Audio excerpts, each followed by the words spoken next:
5:30 now, so I think we should probably start this growth and regeneration scrutiny commission.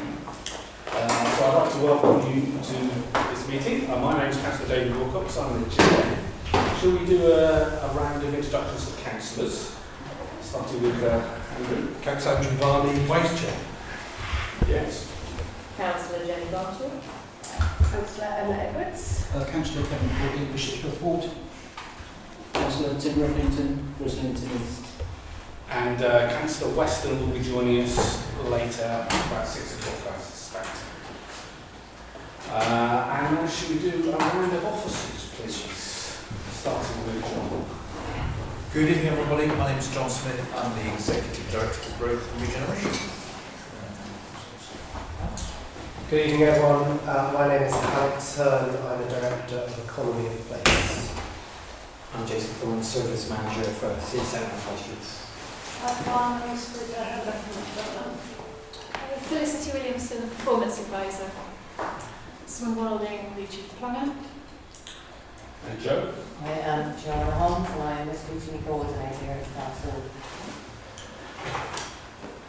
So the next item on the agenda is apologies for absence of substitutions. Do we have any apologies, Joe? I haven't had any apologies this year. Okay. Well, we did.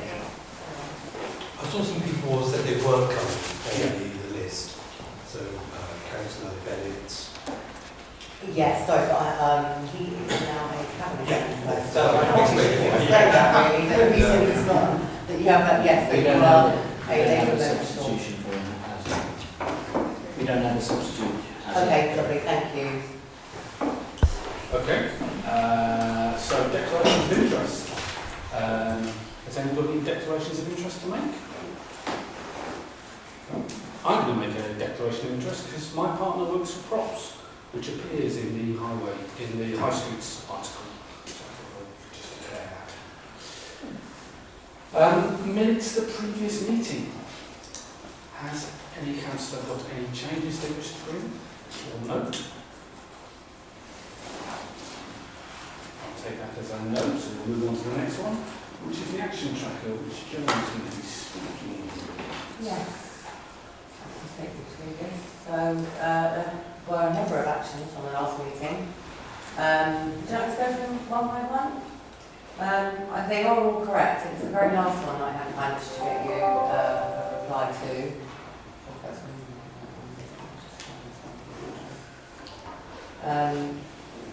So they are all present and correct there. There was one public forum response that I sent to Suzanne Audrey by yourselves. The other questions were nearly all of them was to do with the performance report. And as I noted on the document, I sent those to the Community Scrutiny Commission as well because they were really within the terms of reference of the Community Scrutiny Commission, a couple of those questions last time. I guess that's something to with the new performance reports, keep an eye on that we don't stray too far off our. It doesn't matter, we've got answers to them, but I sent them to the Community Scrutiny Commission as well, so I think they might be interested to see them. They were all performance reports, so I don't know if anybody's got any questions about those responses that we got back from those.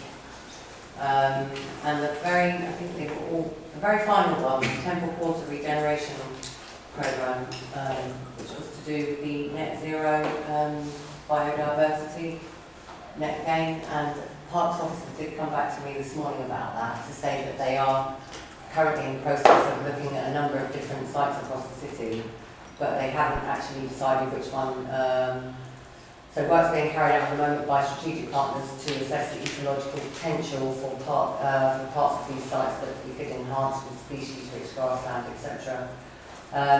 So they said there will also be a consultation on these sites about what is proposed in the next 12 months, probably next spring, which will feed into decisions about which piece of land is taken forward for this project. So shall I keep that on the action sheet to follow up on for you so that you do get a...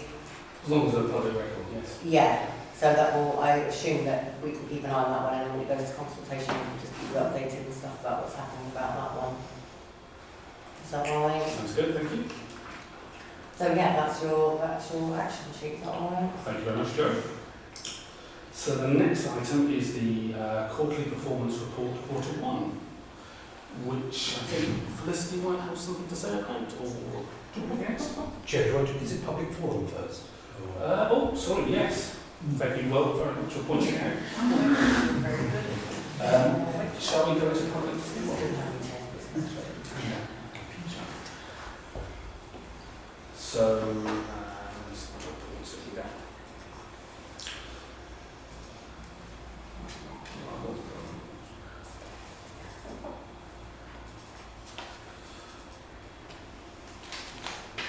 so let's move on to question one then of public forum, which is drafted finance in the mail.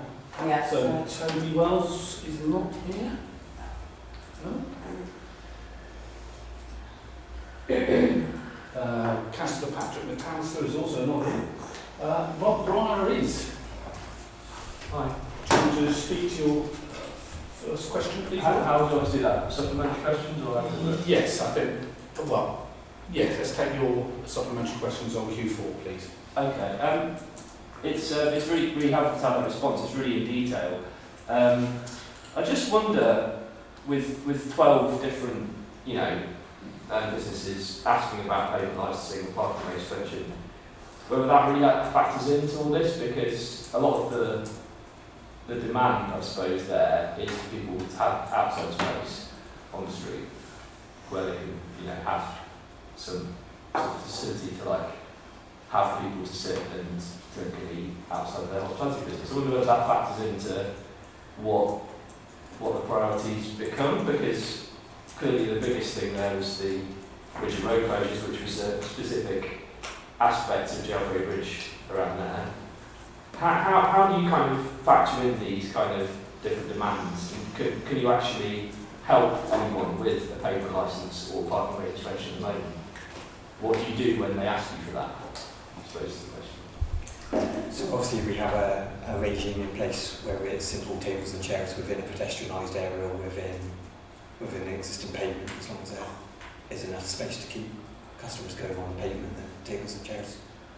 Licensing policy is already in place. Where it becomes more tricky is where they need to suspend any parking area or where there isn't already an existing pedestrianised area, like Old City or King Street, Cotton Hill, Clifton. Okay. So what you're saying is most of those were pavement, to do with pavement, not to do with parking rate suspension? Yeah. Okay, fine. That helps, thank you. Should we go to question 5? Yes, please. So it's a frustrating answer, to be honest, because funding. I understand that the funding specifically couldn't be spent on that. That's fine. Obviously, that's the case. But in terms of the response, I was saying I'd be interested in understand what vehicular rights are and what would be removed by those being. I mean, are vehicular rights similar to human rights, or are they different? What rights do people have to park a car on the side of the road? Is there an actual right in the legislation to say that? I know it's a very broad question, but I'm very interested in that aspect of it, because it seems to be that is the thing that is driving this answer. It's nothing really to do with what the need is in the area.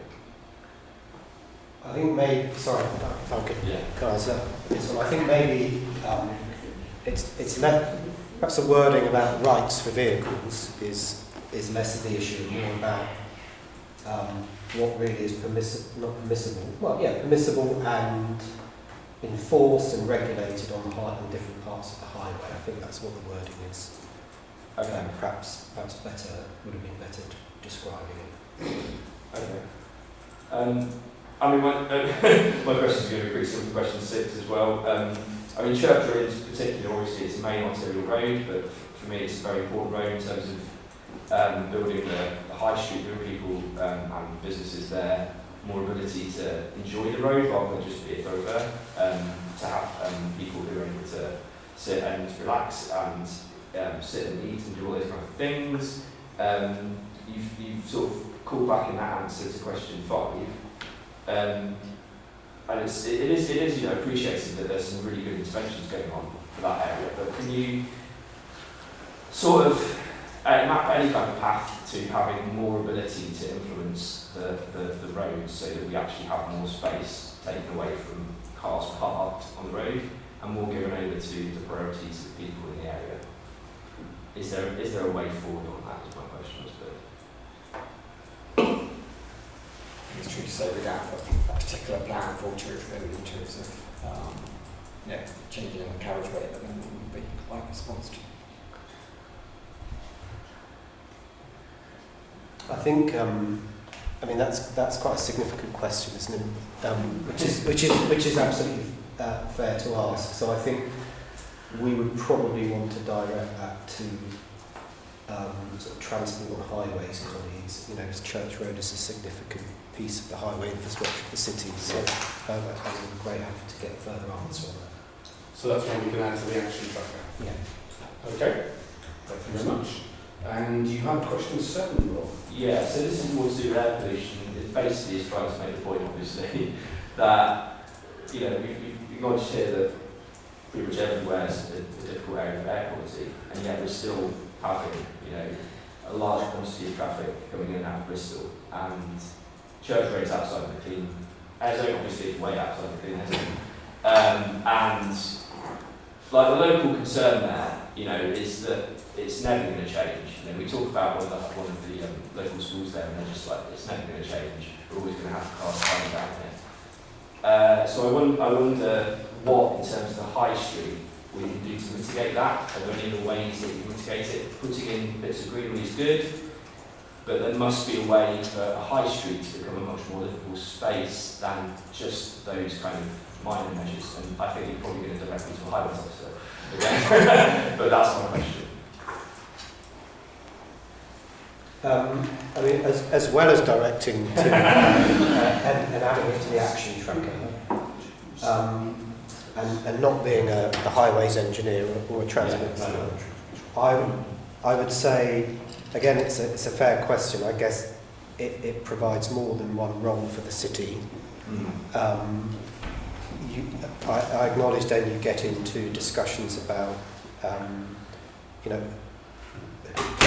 who is it more important for, or who is more deserving of it. I get that, and reallocation of road space, you know, would probably improve the air quality because you would make it more difficult for the vehicles to pass down it. It would have other impacts as well in terms of keeping the city moving. So I guess without those colleagues being there, there's a balance to strike, but I would add it to action tracker. I mean, it's been part of the recent debate on mass transit, for example, Church Road, so about whether mass transit will be fully segregated or not. So it is a complex issue, so I'm very happy to go and get more information on it. Thank you very much. So another one for the action tracker. Question 8 from Martin Rands. Not here. Question 9 is from Jo Sargent, and I know she's here. Hiya. The question was about, I was really sort of pointing about willful neglect and how we protect buildings that, and in particular buildings that have maybe are either waiting for planning permission to be developed into something else or have been refused. And the amount of buildings, I'm sure most of the councillors are aware of buildings in their wards that were once proud, useful buildings that are now in a tattered state, may even have been vandalised. And I saw from your answer you referred to a particular building on Minor Road. That press release I can't find, so I can't look at it. Sorry. And it's, I would question that happening in further out wards because there was never any enforcement around. So I suppose the supplementary question I have is around, well, how, if things are going to change in terms of the viability reports on pubs, how are they going to be independently verified? and then also how willful neglect is going to be dealt with in time in order to avoid situations like the Long Cross pub in Lawrence Weston and the greenhouses in Shirehampton, which then ended up being demolished, and one accidentally on purpose, and then thirdly the opportunities for compulsory purchase. Do they only work if the council wants to knock down a pub and turn it into housing, or do they work for places where local people want a community pub and just need some support? So do you want to ask the question about policy around pubs? Because there's some strengthening within the emerging local plans and their rest of it. There is some strengthening in the emerging local plan, but until that is adopted, which is still quite some time away, it only carries very limited weight. But that certainly is the intention, to strengthen the policy around it. And there have been decisions before by the inspector where they have actually supported the keeping for community use of pubs, but it is, each case is treated on its merits, and therefore you can't necessarily generalise from that. It does, of course, give us pointers in terms of what evidence would be required in order to defend such proposals, but ultimately it's each case on its merits. Also, the government are looking to bring in high street rental auctions, which will give local authorities the kind of power to make a property owner or landlord that's not bringing, not using the property and it's being persistently vacant, giving us those powers to kind of take that on and make the owner rent it. Again, wait to see what the kind of mechanism is and what kind of additional capacity we might give local authorities to kind of use that as well, following that with kind of interest.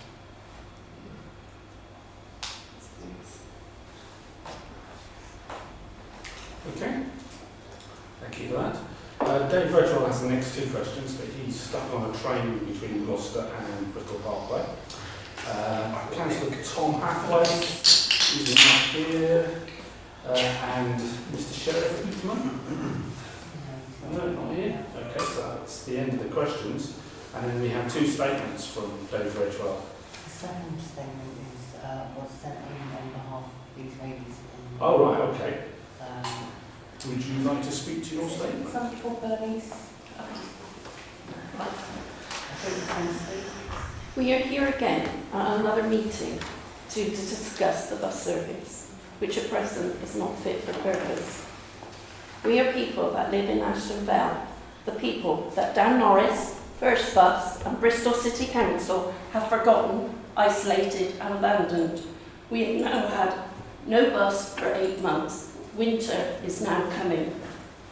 Your decisions have left a whole community cut off from normal life.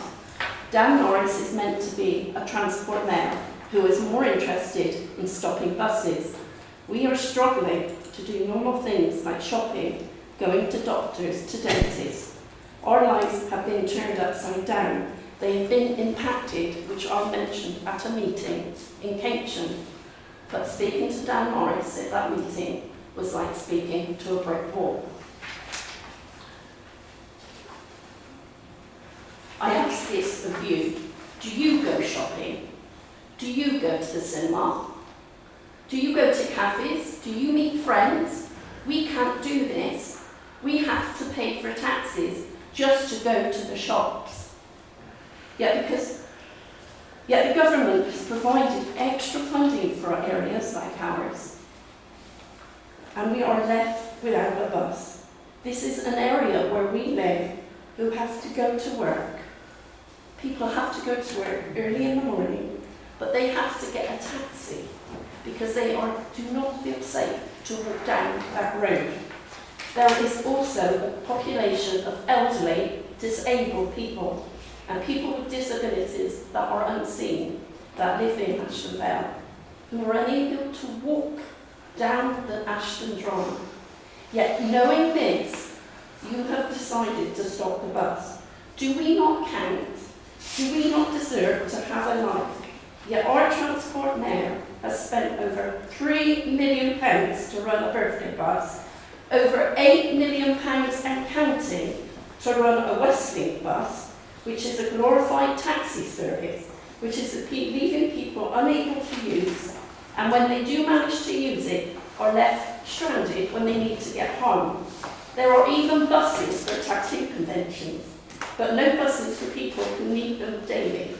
Our mayor has just paid £10,000 to have his picture put on buses, but refuses to sort out the mess that he has made of our bus service.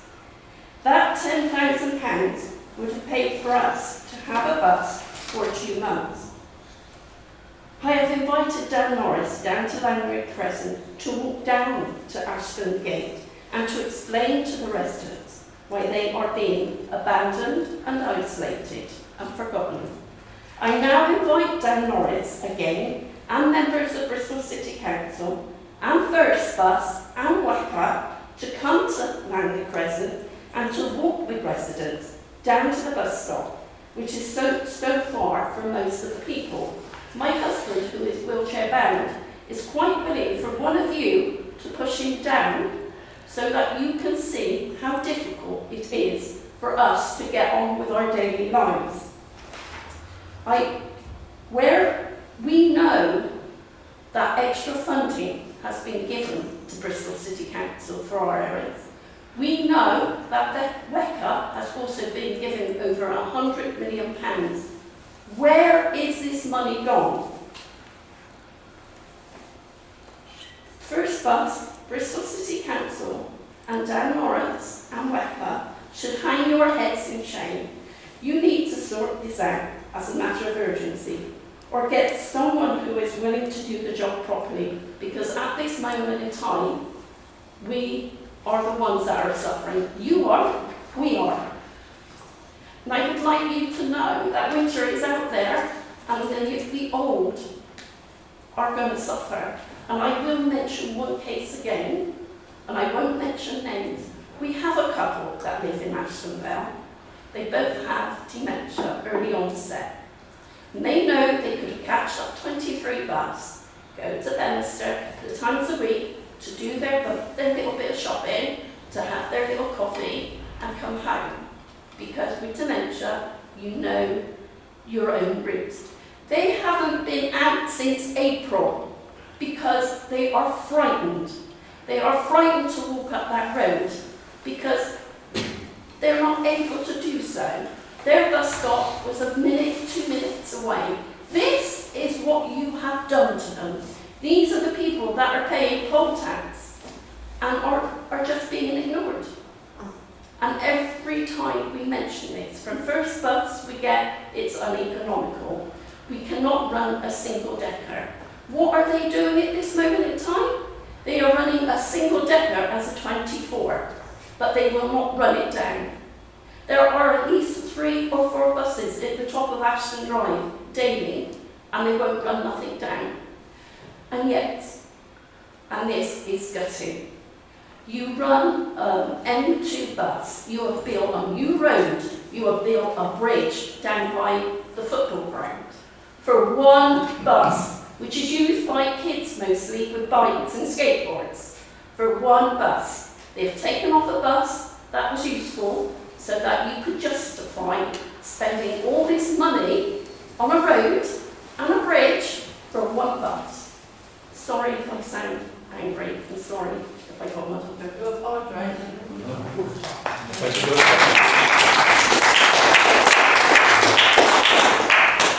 Thank you for that statement. Could you send a copy of that to us so that we can include it in the public record for this meeting? We will send you a copy. Thank you very much. I think it's important that that goes down. So, There, you have no answer. I don't know because I No. don't run the buses. Unfortunately. No, but basically, It will be noted. this has now been going on for 2 to 3 years. It's a slope drainage. John, would you like to speak to that? David, yes. Good evening. I'm John Smith, and I'm the Executive Director for Growth and Regeneration at the Council here. That does include transport. the elements of it that Bristol City Council are responsible for. So thank you for coming and setting out the concerns and issues you've obviously got. I can't add an awful lot, I'm afraid, other than that what I will do is I will make sure that my equivalents within the combined authority who have the responsibility for the buses get the information and receive your comments. Can I ask a question? Of course you can. Although I know First Bus has a contract, and we have talked down Norris that another firm, Transpora, have offered to run the bus service like the 23 down, and they are willing to do it for at least £90,000 a year as a set-up, but Dan Norris has no truck with it. Is there, written in the small print with First Bus, that the council don't use other services? No. Because, No, you know, we that's have not reasonable. put, you know, but we have put suggestions to Dan Norris. Okay. And Well, we I'll know- flag that one to them as well. Yeah. And we know he has money. We know he's sitting on a pot of over £20 million. And to hear in the news that he's spent £10,000 is galling. So I can Can imagine. I say something? Yes, please. What we're complaining about, if you're walking along Ashton Vale, you've got all the inclines, cars going onto the pavement. They're not level. You're walking like that, by the time you get back, you are now. Hips hurting, knees hurting, feet hurting, and that is causing the trouble. This lady takes her husband out when it's nice, she's got to walk on the road.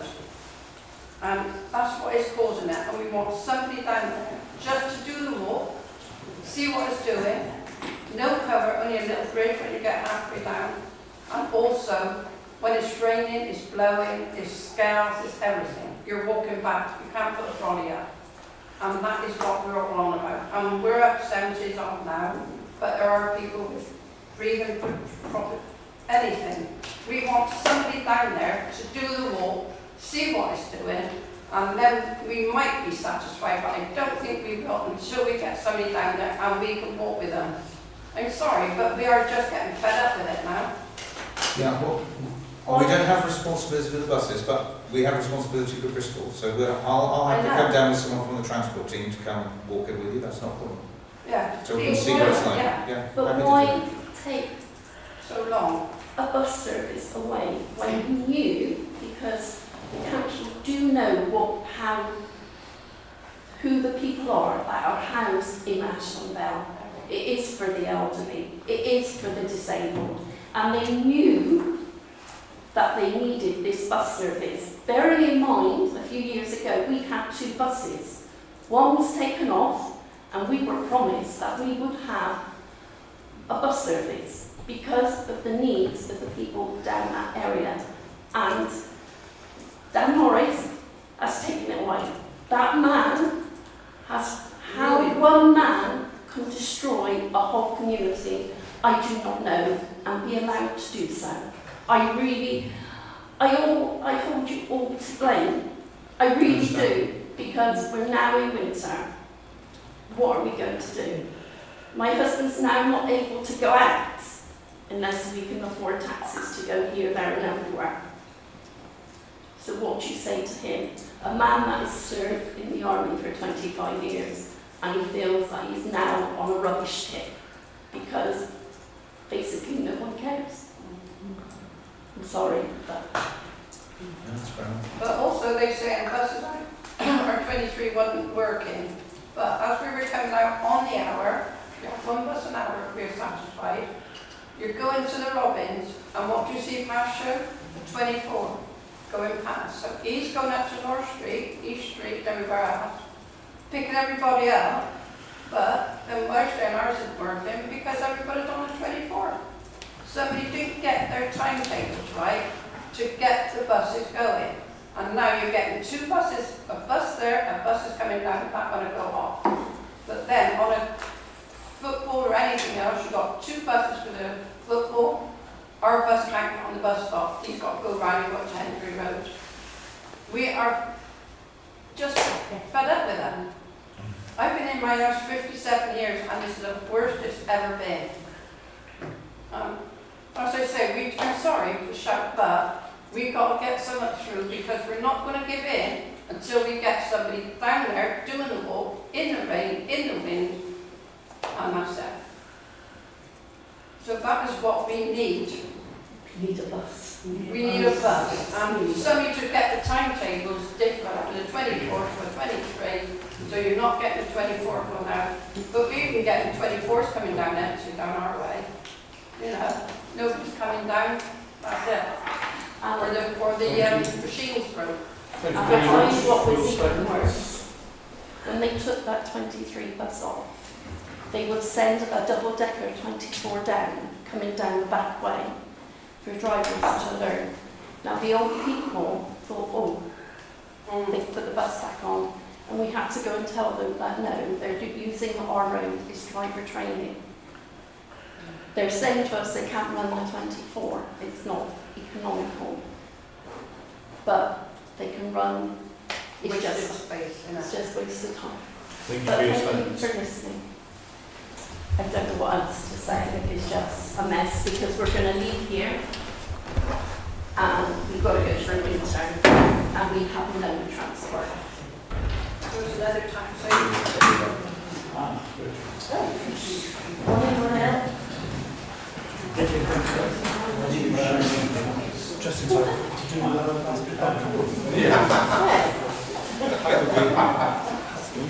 But thank you for listening. Thank you for coming. Thank you. Thank you. Your report will be, your statement will be there. I'll take this one.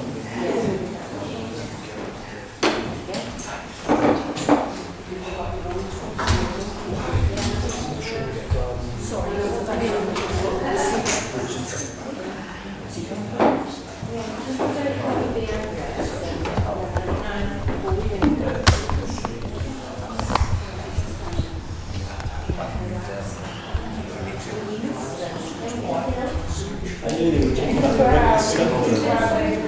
I helped them do it. So Dave, you were on just in time to... Okay, well I apologise.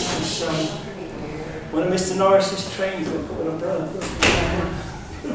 Tracks. No choice.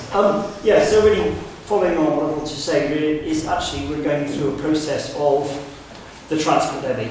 The transport levy is when Bristol City Council... Dave, did you do your questions first? Oh, And then okay. your statement? Sorry, yeah.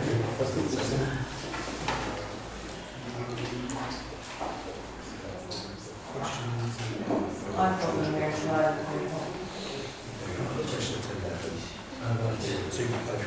Okay. So my question is, it is exactly. So what progress is being made on the transport levy covering the bus services in the Greater Bristol area that Bristol City Council contributing with this year's agreement between Bristol City Council, Baines and South Gloucestershire and the Wickham Air? What's the progress on the negotiation? Please. That sounds like it's one for you, John. I've not been involved in them personally. I don't think there's any particular proposals for change, David, from currently. So my supplementary then, Chair, is what public consultation is Bristol City Council carrying out on the transport levy to the Western Mural Combined Authority, bearing in mind the statutory instrument and the statutory document? Good question. Do we do separate or is it part of the workload consultation? I don't. Are you asking do we hold public consultation on the principle of paying it or what we spend? Under the Act, Yeah.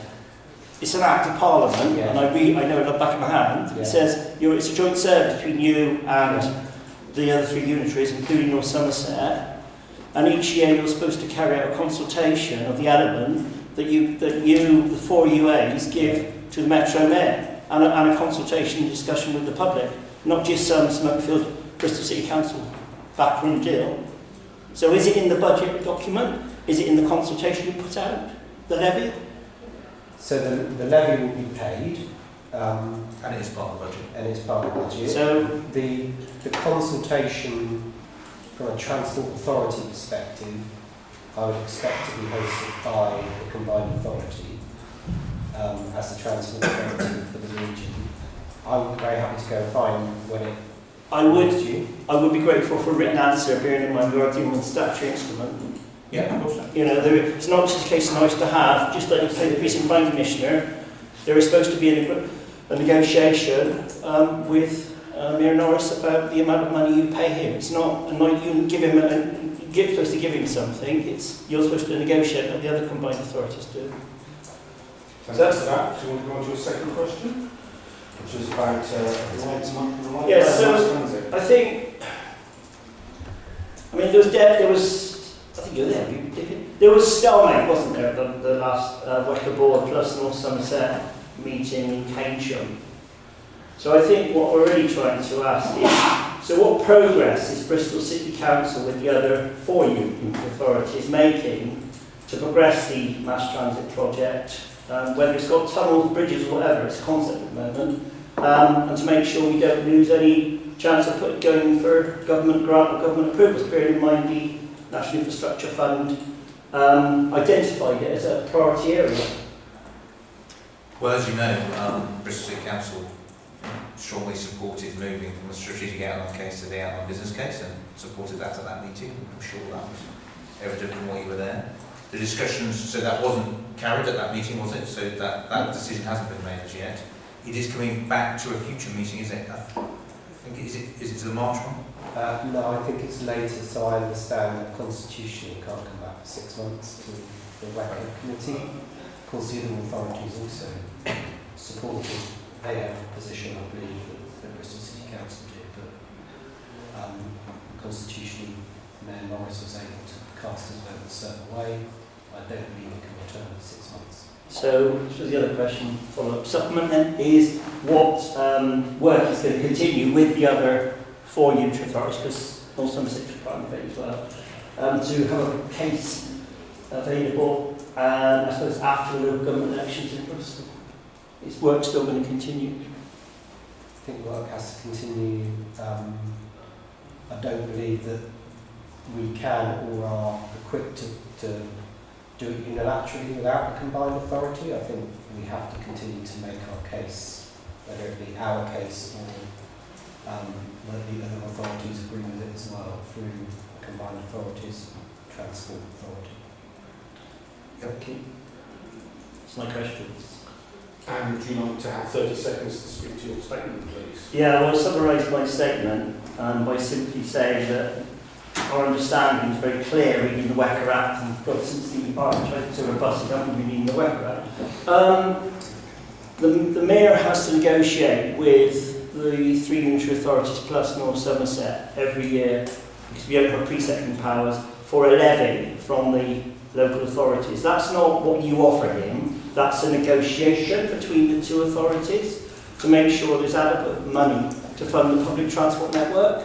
So that's the supported services that you have a legal duty to support with him, or Somerset and South Gloucester and Bain, in a partnership arrangement alongside BSIP, Bus Service Improvement Plan, to run. So I suppose the point we're making is we want to see a proper transparent engagement between the local authorities. And I understand one of the proposals by Bristol City Council is to use the money from the clean air zones, a lot of that to be passport to WECA to improve the public transport network, is what we've been told. So I think there needs to be a consultation. Many communities, as you've heard, are up in arms about lack of no public bus services. We have a city, the only other city in England that doesn't have public bus services to most of its suburbs is Stoke-on-Trent. Not the West Country, we have the worst performing city region for public local bus services. And that's because simply money has not been put into the services by the 4 unitary authorities in WECA. So we would really like to see this issue addressed properly in a transparent way and not a smoke-filled room. FOI question will come if it goes on in a way that we don't know anything about. What's been going on has not really been acceptable under the Act. It is an Act. We'd ask you properly to apply the Act and do a proper budget consultation. That applies to South Gloucester Council, Bristol City Council, to be clear, to Bath and North East Somerset. I'll make the same statement to them on Thursday, and equally North Somerset have to pay as a joint member of the Joint Transport Authority. That applies to bus services, ferry services, rail services, and any other public transport service the combined authority provides for conurbation with North Somerset in agreement with the Department of Transport. Thank you. Thank you. Oh, we agreed to come back to London, so we'll do that. I would like to see it because I represent a large number of groups and want to see this after the issue of somebody challenging just the cost of £10,000. But just finally to say, we do not agree finding that somebody's put a meeting for £10,000. It's probably cost more than £10,000 to put the meeting on at WACA to discuss marketing. It's outrageous. Outrageous. Friday will be a little day.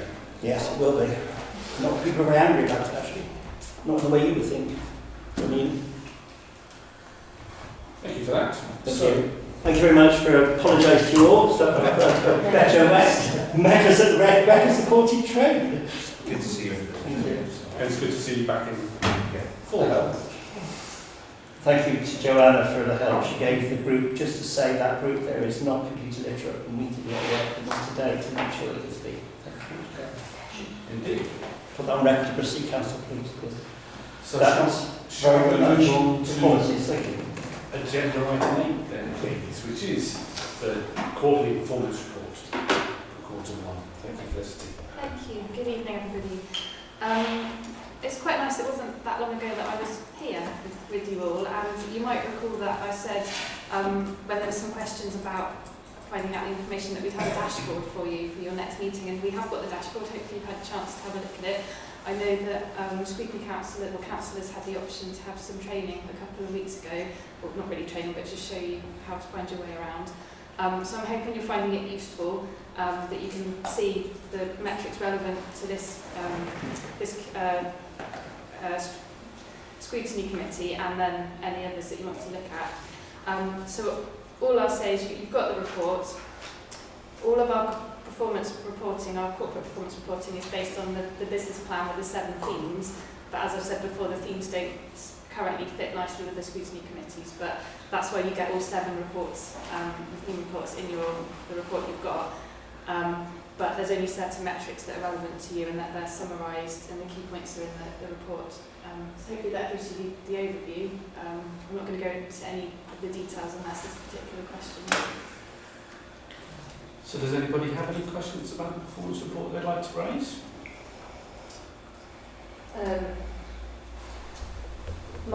This is probably not really about scrutiny. I felt like some of the features aren't good enough. Like, if I want to see throughout time, I mean, maybe I just haven't explored it fully, but I wanted to make more comparisons because I'm like, oh, well, all the data has been uploaded. I've got a lovely API that I can just, I don't have the buttons. So in terms of like the features that are available to us, is this it? Is it going to be improving? Yeah, so this is the first version. Right. The first time we've obviously done it in this way, trying to use a dashboard. We're currently working on quarter 2, so there are already some enhancements in quarter 2, and there'll be a definitions thing, so you can go and find out more information about each of the metrics and how frequently they're updated. Yeah. So we are making enhancements. I can take back the feature about looking at information over time, so that's something we could probably do. That's probably a key thing. Yeah. Okay, thank you. But no, certainly do give your feedback, because it's the first time we've done it, and we want to make it useful to you. So if there is something you think, I wish there was a button to do that, ask. Are we working with someone externally that providing software, or do we have like an We're doing in-house? it all in-house. Okay, great. I may email you first. Thanks. So I would like to ask some questions about the transport and connectivity thematic report, because I'm a little amazed that we've gone from Q4, which was well behind schedule, to an overall progress of on schedule in green. So to start off with, can we agree that the performance report should track a project's delivery status, and each action should have a distinct start, implementation and completion phases? because from the work that I've been doing, I don't think that is the case, and that the metrics should be consistent across the timeline, and if it's removed, then that should be noted in the report. Is that a premise of how a performance report works? So I think the questions are valid in that, but the challenge we've got is that we work on an annual cycle for the business plan. So all the 7 themes and all the actions and metrics within there relate to that particular year. So the Q4 report is from the 22-23 business plan. There's then a process to develop the new business plan. We're in the 23-24 year, and we're currently just starting to look at the business plan for 24-25. So there's this cycle. But what it means is that the actions that you're looking at that the overall summary of the theme that was read was Q4 in the old business plan, and now we have a new set of metrics and actions that we're looking at for the current business plan, and that's just the way it's been done with the annual cycle. So one of the problems with the Power BI interface is you can't actually look at what actions are behind the transport and connectivity theme, or the metrics that are associated with it, can you? I guess you can. Joe, you able to? Yeah, sort of. So if you can click on the big blue button that's got the that one, yeah. And then if you tick on just the growth and regeneration, and then you'll see some blue buttons. I think you have to untick. Yeah. You can select them all at the top. Yeah. So yeah, you can see it's updating depending what you've got selected. Yeah. So if you see the 3 blue buttons down on the side, if you can then pick actions. Yeah. And because you've picked growth and regen, if you click on that button, you'll now see these are the actions that relate to growth and regen, and you can see which themes they're in. How do you do that? So you can, on the chart, you'll be able to see that. Okay, so Yeah, if you see that, say, press the 7 on transport and connectivity, Yeah. so you get the 7 actions. Yes. Yeah, so if you wanted to click, Okay. so yeah, if you click on the bottom orange one, you'll see the one that's behind that theme. So yeah, you can, so that's the actions. If you want to look at the metrics, it's the next blue button on the left. Okay, that's useful to know. So then you can go and look by the theme. So there were 10 actions in Q4, and in Q1 there are now 8. In Q4 there were 12 priority metrics, and now there are 10. And the city outcomes has gone from 6 in Q4 to 9 in Q1. So for instance, PTC 1.2 in Q4, which is about improved connectivity across the city, which was behind schedule, has morphed into work with the West of England Combined Authority and central government. So we're not tracking that particular action through to find out whether it's been completed or not.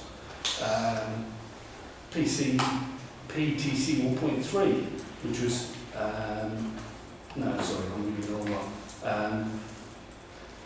PTC 2.1, which is all about Portway Park and Ride, which has been delivered, has suddenly morphed into deliver transport proposals for transport mitigations around a new arena. So you're looking at the numbers? Yeah. Yeah, no, so the numbers are unique to that business plan. So But shouldn't they be unique to the actual action? So that you can track it? Yeah, so the business plan has the 7 themes and the priorities within them.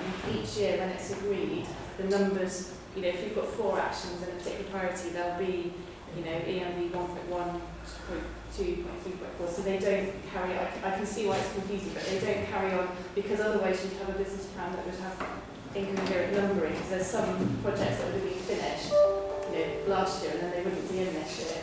So I guess it's I think the question is how do you carry, if there are actions that carry on over the years, how are they How do you actually track them? Yeah. Because you can't do that as well. Yeah, no, so yeah, you're right, the numbers are just relevant to that particular plan for the year. So, and for instance, PTC 3.1, which was about moving the regional cycling centre from Whitchurch to Lawrence Weston, have now changed into using the income generated from the clean air zone. And obviously, that cycle centre has not been moved from Whitchurch to Lawrence Weston yet, and yet we're tracking it's turned into a green item.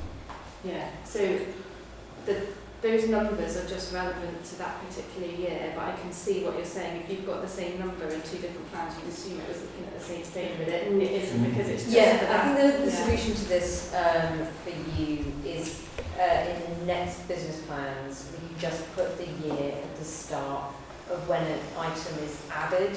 So if it's a multi-year item, then it doesn't necessarily need to have a number in it. But if it's like, we are doing this project that has a start and a finish date, then that would have a number on it. That's the start year, and then it can go across. Yeah, I think so. I say we're starting to look at developing next year's business plan, so I can certainly feed that back in. It's not been picked up before. Well, it's also like something that's very, very obvious when we start using maps and like, well, there's only one quarter on here. I don't want to see just one quarter. I want to see every piece of data that you've ever entered. And how are we going to be able to track things decently? That's, No. Now you can see it like this. You know what you want to ask for next year. Mark, would you like to come in? If I may, actually, I quite like the dashboard. I think it works quite well. I mean, there are some issues people discussing, but I like being able to drill into it and flick around. Sometimes it's a bit tricky finding what's an action and what's an outcome and what's priority to find the bit I want. But that is me learning the ropes rather than a proper system. I did just want to ask a question about one metric, if that's okay, Chair. And this is actually BPP N410. It's a very sexy title, it rolls off the tongue. And it's the increased number of visitors to Bristol museums, galleries and archives, and there's the officer notes with it. And obviously our target was 187,000 visits. We had 171,000 visits, so it's not a million miles away.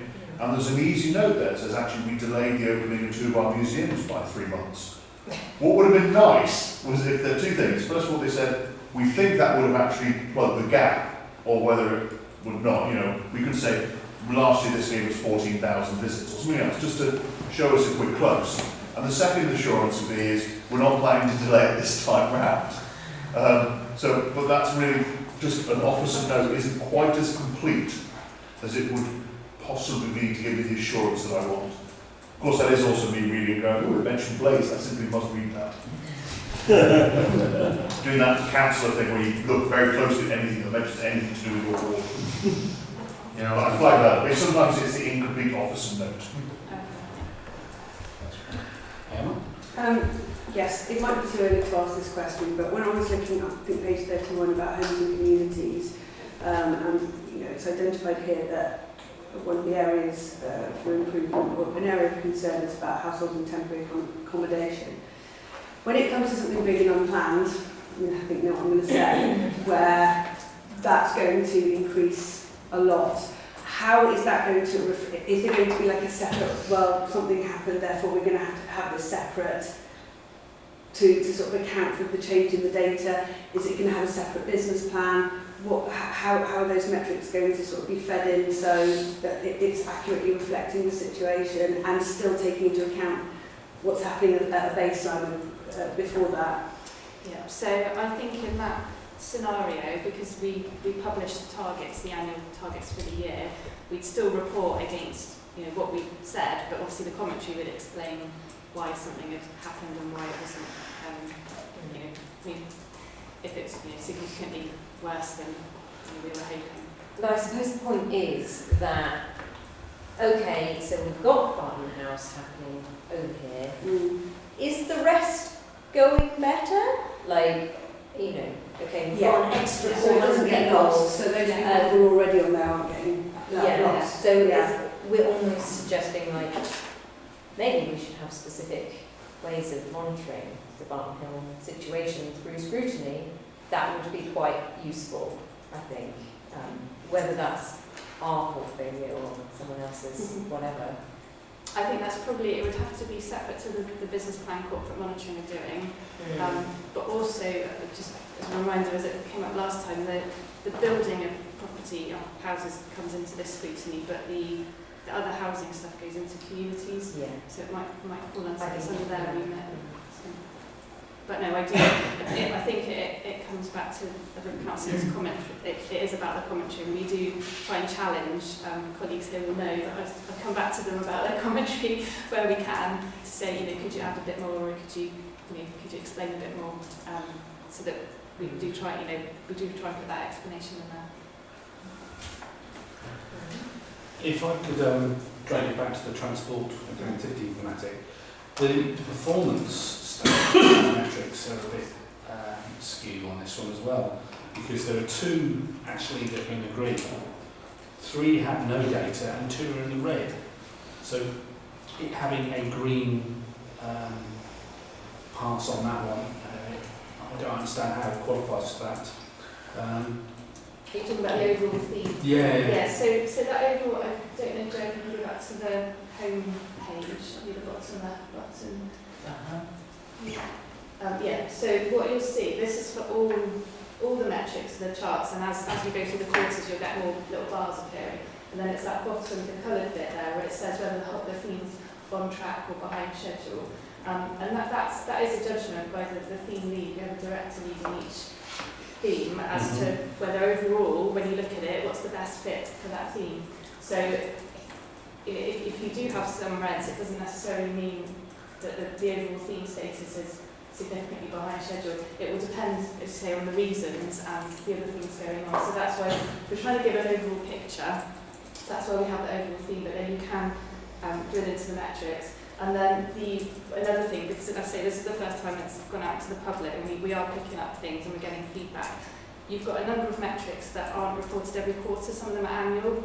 So we're going to try and make sure the wording of the Q2 version is a bit clearer to make that easier. So where you haven't got data, it's because it's an annual metric, or where you've got quality of life metrics, they all come in Q3. So you'll get information there, but at the moment they'll be coming up as blank. Yeah. Tim? Yeah, thanks, Chair.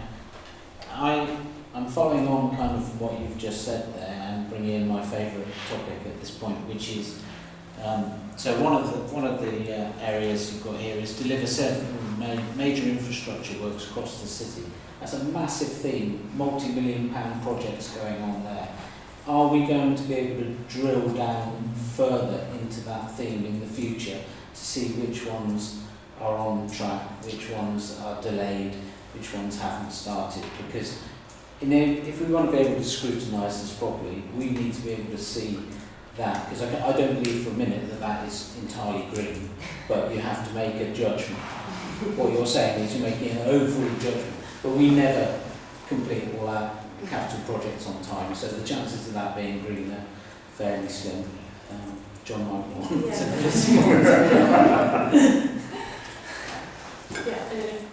You want to answer that one, John? No, I mean, that's right, it's a complicated picture, isn't it? I think one of the things that David referred to earlier was the fact that there were quite a few red things previously and now gone to green. I mean, I think a couple of things have happened.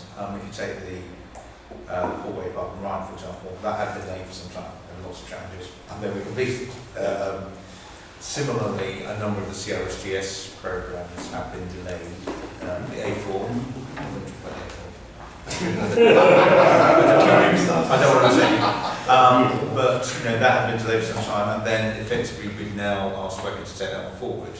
Similarly, the CRSGS program has itself been quite significantly rebaselined. If you recall, the original CRSGS program perhaps was completed in a matter of weeks, because that was the timetable that came out from the DFT. So we weren't going to turn that away, but there was an inevitable, quite a preliminary element in that.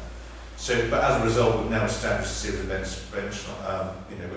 we've rebaselined to those figures, and we're now working largely in track with those rebaseline figures. So, I can see it looks like we had lots of problems and we've reinvented the wheel, the timeline, but it is part of quite a normal sort of project management process of completing some late projects, but also rebaselining some to a more realistic delivery time frame.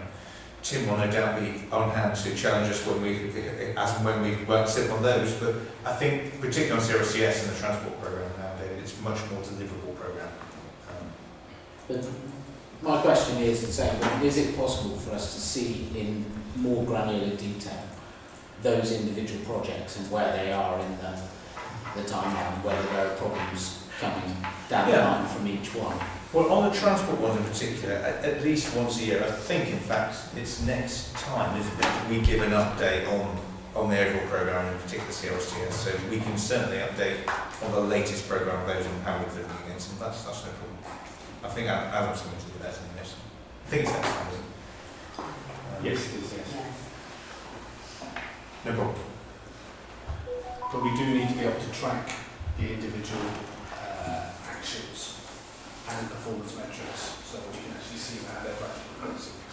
And because of the change between Q4 and Q1, I don't think that is entirely apparent or transparent.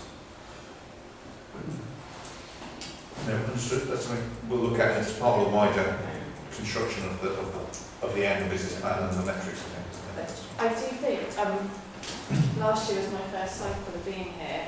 My understanding is that last year was the first time you'd got the thematic approach. So the plan we're in now is the first year that you've got a follow-on from that. So I think there's, obviously we're taking your feedback and learning from that. So I do think I think the idea was in the past you had metrics with numbers you could measure, is it above, below, and there was that view that you needed some actions that weren't necessarily numerical but a project implemented. And so that's why it was included, to give that extra level of reporting. Obviously the idea of things that how they feed over one year to the next is a new thing. And just to confirm something that you said, the overall status of a thematic report is actually not driven by the data inside the report, but by judgment call of the thematic owner.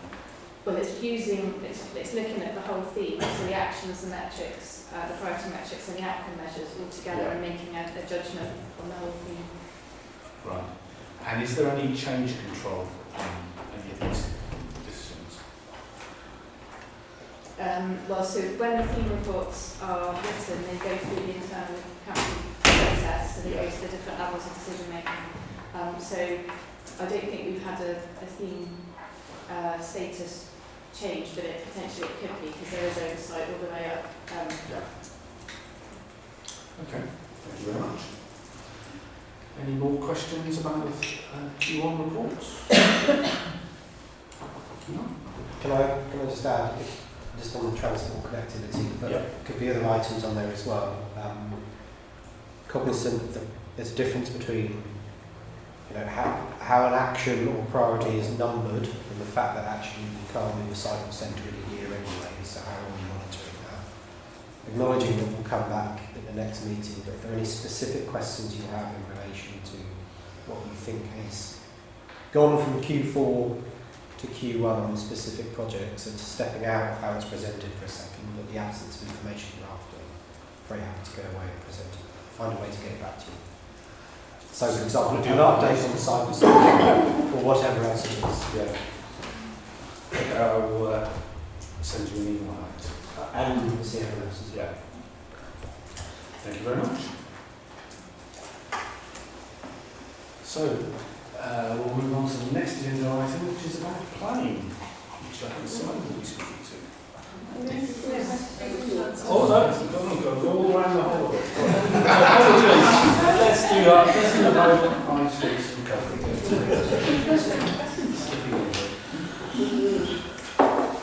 How would you like me to begin? Do you want me to run through the elements of the report? Yes, please. Because we'll go through the context or background, because I know obviously we were earlier in the year, so just going to run through. There are citywide elements to the programme, and then there are streeting green and culture and events activity taking place within the city centre, and then 9 other high streets, but I'll focus on the citywide support first of all. So we have business development, where we have 2 officers available to go and talk to any high street business across the city's 47 high streets. So they've so far visited 1,049 businesses, provided direct support to 483. Linked to that, we produce a business information book. We've got a business newsletter that comes out every other week. We've been running a vacant property grant scheme where businesses and organisations that are looking to start up or expand can apply for up to £10,000 to bring a vacant commercial property back into use. We've received 477 inquiries about the plan, and we've approved 104 today, and we've had applications from right over the city. We've had a whirlwind one that's up on the screen, so M&S building is a building that's in the council's freehold. Marks and Spencer still have a very long lease left on it, so I was involved in convening the conversation between Blue Goals, R-Space, Life Space and M&S, who recently agreed at least for an additional year, so Sparks will be operating from the old M&S until at least 2025, which is good news. So our sustainability kind of education hub, if you haven't been, please do go along. And then if you go to the next slide, this is another one that we funded on Fish Ponds Road that opened at the end of last month, which is props, and that's providing training skills opportunities for disabled adults, those with learning difficulties as well. I had a nice coffee in there last Thursday, we go visit. Next slide. And then I know this is one that Councillor Weston expressed an interest in.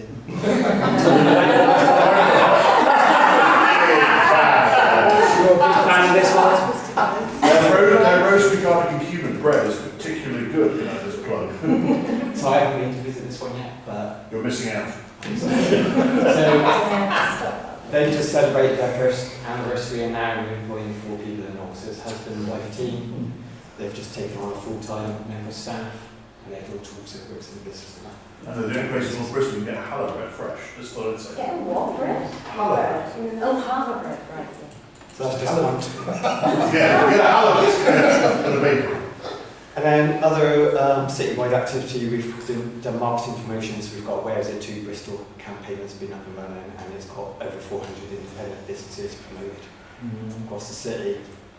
We use X, Twitter and Facebook quite heavily. We're about to begin a review of markets. And then within the pilot Hare Street, so we ran cultural events activity over last year and the year before across the city centre and 9 priority high streets, and these are just some pictures of examples of the types of things that we've done. So various cultural days on Stapleton Road, a mural on 2 Mile Hill, which has been really well received locally, another visible circus type event in Broadman last year.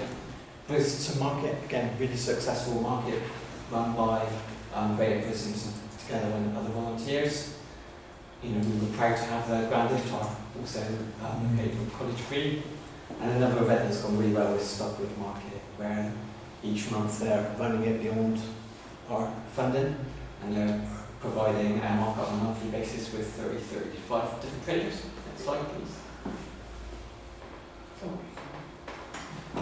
And then we've got, again, there was a lantern trade on 2 Mile Hill. We've had summer film, which took place in different parts of the city centre. So that's a picture from Broadmead in the summer. And a musical parade on Philwood Broadway in the west. Cycle Power Cinema that was held at College Green earlier this year. And then some public art has recently been finished in Brislington Hill. And then we've had Makers and Birds market on Philbin Avenue. So things spread right across those areas. Evaluation of what we've been doing from a cultural events perspective is still ongoing. So far we've evaluated 38 events out of over 100. And those 38 events show that we've generated 138,000 visits, an estimated £2.2 million worth of spend, and we've supported around 546 paid employment opportunities. These are some of the quotes from people that visited some of the events as well. And then the final area that has taken longer is the whole street scene and greening. So we have done some early delivery, so we've put funding in alongside levelling up funding that's in place for Philwood to improve and expand the area in Philwood. And it's clear from that picture what major improvement that kind of investment has made. It's really positive. Next one, please, Joe. And then we've recently, again, earlier this month, installed a pocket park outside the library in Stockwood. So we are currently carrying out engagement in 6 of the high streets, and there's plans that people can see available on the internet, and we're inviting feedback on those plans until the 10th of December. We've been doing drop-ins that people can visit, share their views with us, but we're also doing some online sessions at the moment as well. And I'll stop there and take any other questions you may have. Jenny, your hand's up first. My question was actually in this last slide. So when I think parklets, I think transport and highways. What kind of liaison have you had between them? Because, I mean, Rob Bryer's still here. I don't, obviously we've got the Liberal neighbourhood, and that is not in your purview, but the kind of work that you are doing, it links up really well. So what liaison are you having? How much help are you giving, etc.? Yeah, so obviously we've got Transport and Highways team on our programme board, but also anything that we want to achieve on the public highway has to go through our quality assurance process. So there's an internal quality assurance board that will steer and highlight what interventions we can make on the public highway. Things that might make it more difficult to do. Do they suggest things to you?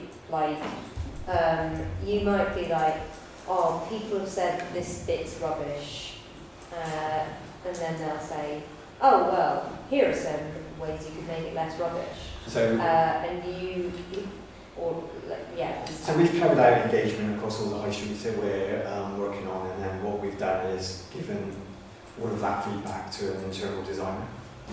So he's a landscape designer. Oh, okay. So he straddles across highways, landscape and engineering design. So he's producing those designs, and then we're taking them to highways quality assurance board for approval. And highways will identify any opportunities for other linkages, but also any problems that they can foresee with some of their plans. One that's quite common is probably trees in the ground. Well, trees in the ground is quite difficult in many of our areas because of the amount of utilities underground, for instance. So it's about them identifying both the challenges and opportunities, but doing it a different way if we can do it. Okay, great. Yeah. Thanks. Actually, Andrew, Mark, and then Jason, thank you very much for that report. I just wanted to focus on the street scene and greening aspect, and I went along to the drop-in in Bristol during the week, met the designers, really fantastic, really like what they're proposing. We came up with a few suggestions as well, which hopefully they'll take on board. But we thought that the delivery was very ambitious. So it says you hope to have these schemes delivered in March, is it, next year? Quite spring. Yeah, I mean, how likely do you think that is, bearing in mind it's very difficult in terms of getting contractors to kind of give quotes and the cost of materials and we are obviously once we're engaging, we are doing some preparatory work to get stuff up and running. So I think it is ambitious. We're doing our best to try. I mean, have you got contractors? I mean, discussion with contractors at the moment. Our engineering design people are in conversations with people, and we've got certain contractors that are already available on certain highways contract routes that we might just be able to go to. Well, I believe it will be a contract for delivering all of the projects, not just one here or there. So it's a bigger piece of work, so it's more interesting. Definitely. Thank you. Good luck. Mark. Thank you. Strategic Sulphur High Streets, page 44 on our papers. It talks about early consultation coming out in 2024. But I'm just curious, as yet, we don't really quite have a handle on what you can use strategic sil to support when we're talking about secondary high street. So I'm just wondering, when that consultation starts, is it a case of we want to know what you think, here's a smorgasbord, what's your priority, or is it going to be a case of we're going to do this, take it or leave it? I'm just... No, we won't approach it on that basis, but what we will do is set out, obviously, the constraints. I've seen both done, so I'm asking. We will set out what the constraints are of the funding, and then obviously you can see people's aspirations that fit with the funding that we've got available. But I think there's some flexibility as long as we can make enough of a strategic intervention to make it like we've kind of made a difference to the high street. Okay, thank you. Emma? I've got a couple of questions, I hope that's okay. One was, I think we spoke about this last time, I think it was, and I think some of it says in the report that some of it's been done about the hubs, the cycling hubs, and I just sort of wanted to see what the progress was on that, especially now we've got the tier contract, which is different to Boy. If you've been working with tier to do any of these mobility hubs, I see that the cargo bikes are coming in. Do you know when that would be and how that's working with the mobility hubs? So again, I think it might be somebody perhaps from Transport needs to come and present on the details of the mobility hubs, but we're working with them on the one on Filton Avenue because it directly links to what we want to achieve in terms of improving the area outside of the library. So we're working hand in glove with that team. Great, lovely, thank you. On page 44, you talk about greening, working with businesses to sort of greening them. Just wondered what kind of measures that involved. It's not a bit in detail. Okay, so at the moment, one of the things we're finding with the current vacant property grant is that it's been great with obviously supporting a number of businesses, but a lot of the existing businesses are worried about their viability with the cost of living crisis. And obviously, we've got net zero ambition, which is great. So what we want to do is come up with a package of support that helps businesses think about how can they green their business, but at the same time save us. So it's about putting on some webinars, providing other forms of support, but potentially providing a source of match funding where they could be looking at, I don't know, new refrigeration that is, more energy efficient. Could be LED lighting, other types of measures like that that would actually make a difference to the business cost. So it's about reducing their costs as well and energy main focus. Wonderful, thank you. Do I have time for one very quick one more? Can I add something to that? Certainly. On that particular issue. Just in addition to that, because we're looking at small grants to help businesses with greening their business practice. As part of our citywide enterprise and business support programme, one of the partners is Future Leap. So they're providing kind of technical support around greening business practice, which will also be available to high street businesses. So we're just kind of joining that. So they'll get technical support and a small grant to help them with any kind of capital investment that they need to kind of green some of their practice. So we're trying to help them as much as possible. So both sides. Practices like packaging, things like that? All of those things that we're looking at helping them. I mean, the other link is that currently WACO are doing a clean business grant, but you can apply for it if you're a sole trader. But you can do their carbon reduction survey. So what WACO has said to us is people applying for your grant scheme, you can get them to do the carbon survey and they can apply for our money, but they can't, like sole traders can't currently apply for the WACO business grant, which is why we spot this as a They can with this? It's a gap that we've found through this. Just looking at every opportunity we can to kind of align that. Great, thank you. I'll wait the last one. Thank you. Tim? Thanks. The vacant commercial property grant scheme, can you tell us how much money was available and how much has been spent of that money? Because I know it finished in October 2023, so I was wondering if it was all used up or whether there is actually... No, so we've extended it until the end of March next year. Right, okay. So I think what my figures refer to there is amount being taken up between that period. Yeah.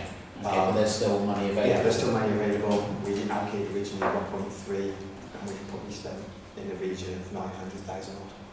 What we are finding is a slight slow up in demand because of the cost of living crisis. Because obviously people are worried about, because our money is capital, but people still want to cover their revenue costs. Yeah. But if I'm to really publicise that, that's definitely. We want,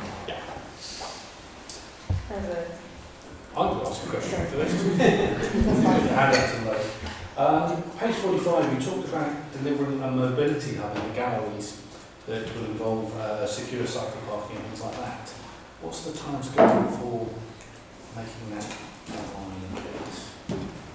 That's an ambition that's recently been set out in the development delivery plan. What I would say to you is obviously there's been some pre-app discussions with the galleries about their future plans, but the local authority, to my understanding, doesn't yet have a planning application. So,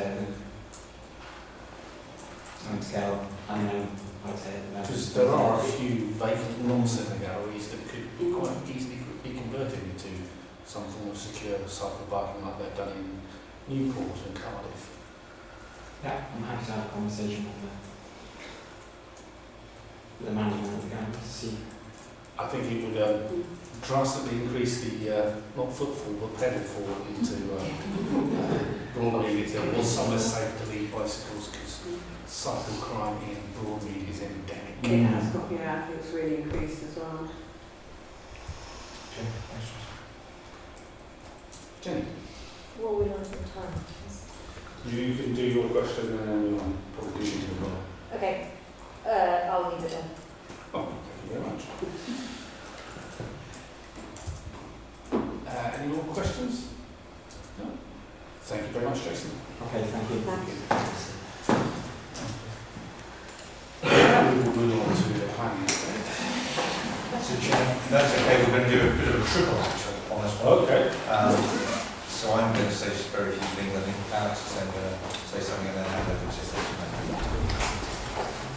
So, members, just some statements of the obvious really in terms of the planning system.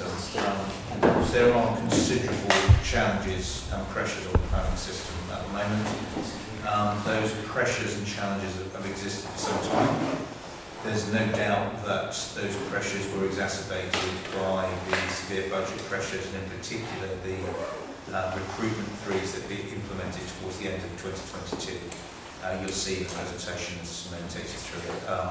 That had quite a dramatic impact on the service and no doubt made an already very challenging position worse. We were determined to bring both improved performance and improved capacity into the service. So as you know, we recruited Simone as Chief Planner back in May, and Alex came in, who's got a planning background as the Director for Economy and Place in July. I have to say they've had a real difference since they've been here and made a really big impact, which is great. And hopefully you'll see the green shoots of recovery coming through from the presentation. I think we have turned a bit of a corner. However, it is still quite a fragile recovery. It is still a very challenging situation, but there's real encouraging signs of improvement. So, Chair, that's all I wanted to say by way of introduction, just to set the context of when Alex and Simone came in and really the positive difference they made. Hand over to Alex.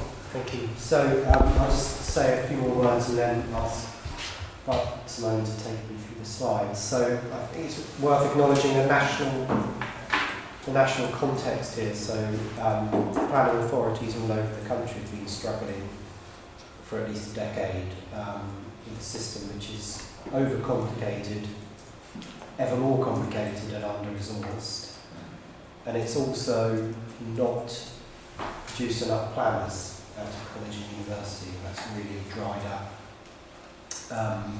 That's really impacting local planning authorities. It's also having an impact on private consultancies for years we've always struggled to compete with in the labour market. And the system which is complicated and under-resourced, in one breath it's perceived to be a blocker to much needed housing, and at the same time, in the eyes of others, it's seen to be letting developers off too easily. So it's a really contested space that we're operating in. John mentioned the recruitment freeze, and that definitely had a very clear impact at the time that we were carrying vacancies, and it couldn't cope with that. Just a couple more points before Simone comes in. So Simone and I work very, very closely on this. We take it very, very seriously. Your planning service, your officers, I think, are very, very committed, very professional and very, very hard working, and they want to do well for the city. It is about planning officers, but it is also about transport planners and drainage engineers and ecologists and urban designers, sustainability officers and decontaminated land specialists and others. And we don't have enough of those either. And as a country, we haven't been training enough of those either. So we are, as other planning authorities are struggling with that sort of context, we have a particular challenge here because of what's transpired in the last month. But as John has inferred, we think we're turning the corner, and we'll now finally hand over to Simone. And I've assumed that you would have read my slides with interest, and that I would therefore not go through everything in great detail, rather leaving some time for questions. So shall we go on to the next slide already, because I think that was... and I'm not sure if that John and Alex have already mentioned as well, but just going to remind ourselves, it was, so the loss of people from the course DM service last year was really quite severe, with over a third being lost, and further losses during this year, further exacerbating that. Well, we've been able to recruit, or the recruitment freeze was lifted in April. That didn't mean we could necessarily recruit, because like Alex has said, it's a very challenging market. So we've been able to bring in graduates, which is brilliant. Of course, we need bright new people following up, but they don't necessarily come with the experience. And in order to actually get some experience, the only way, particularly for the sort of mid-level, was to go through agency. The higher positions we were able to fill internally, because as Alex has said, we've actually got really, really good, hard-working, very committed, experienced planners, and so it was brilliant that many of them have been able to have an opportunity to step up as well. But in the middle there was a massive big hole, which at the moment we've only been able to fill with agency. That's not how we're going to keep it, because it's not good value for money, it's not sustainable, but for now, at least it is some immediate, well, not quite immediate, it still took some time to put people in place, but it was a faster way of plugging the gap.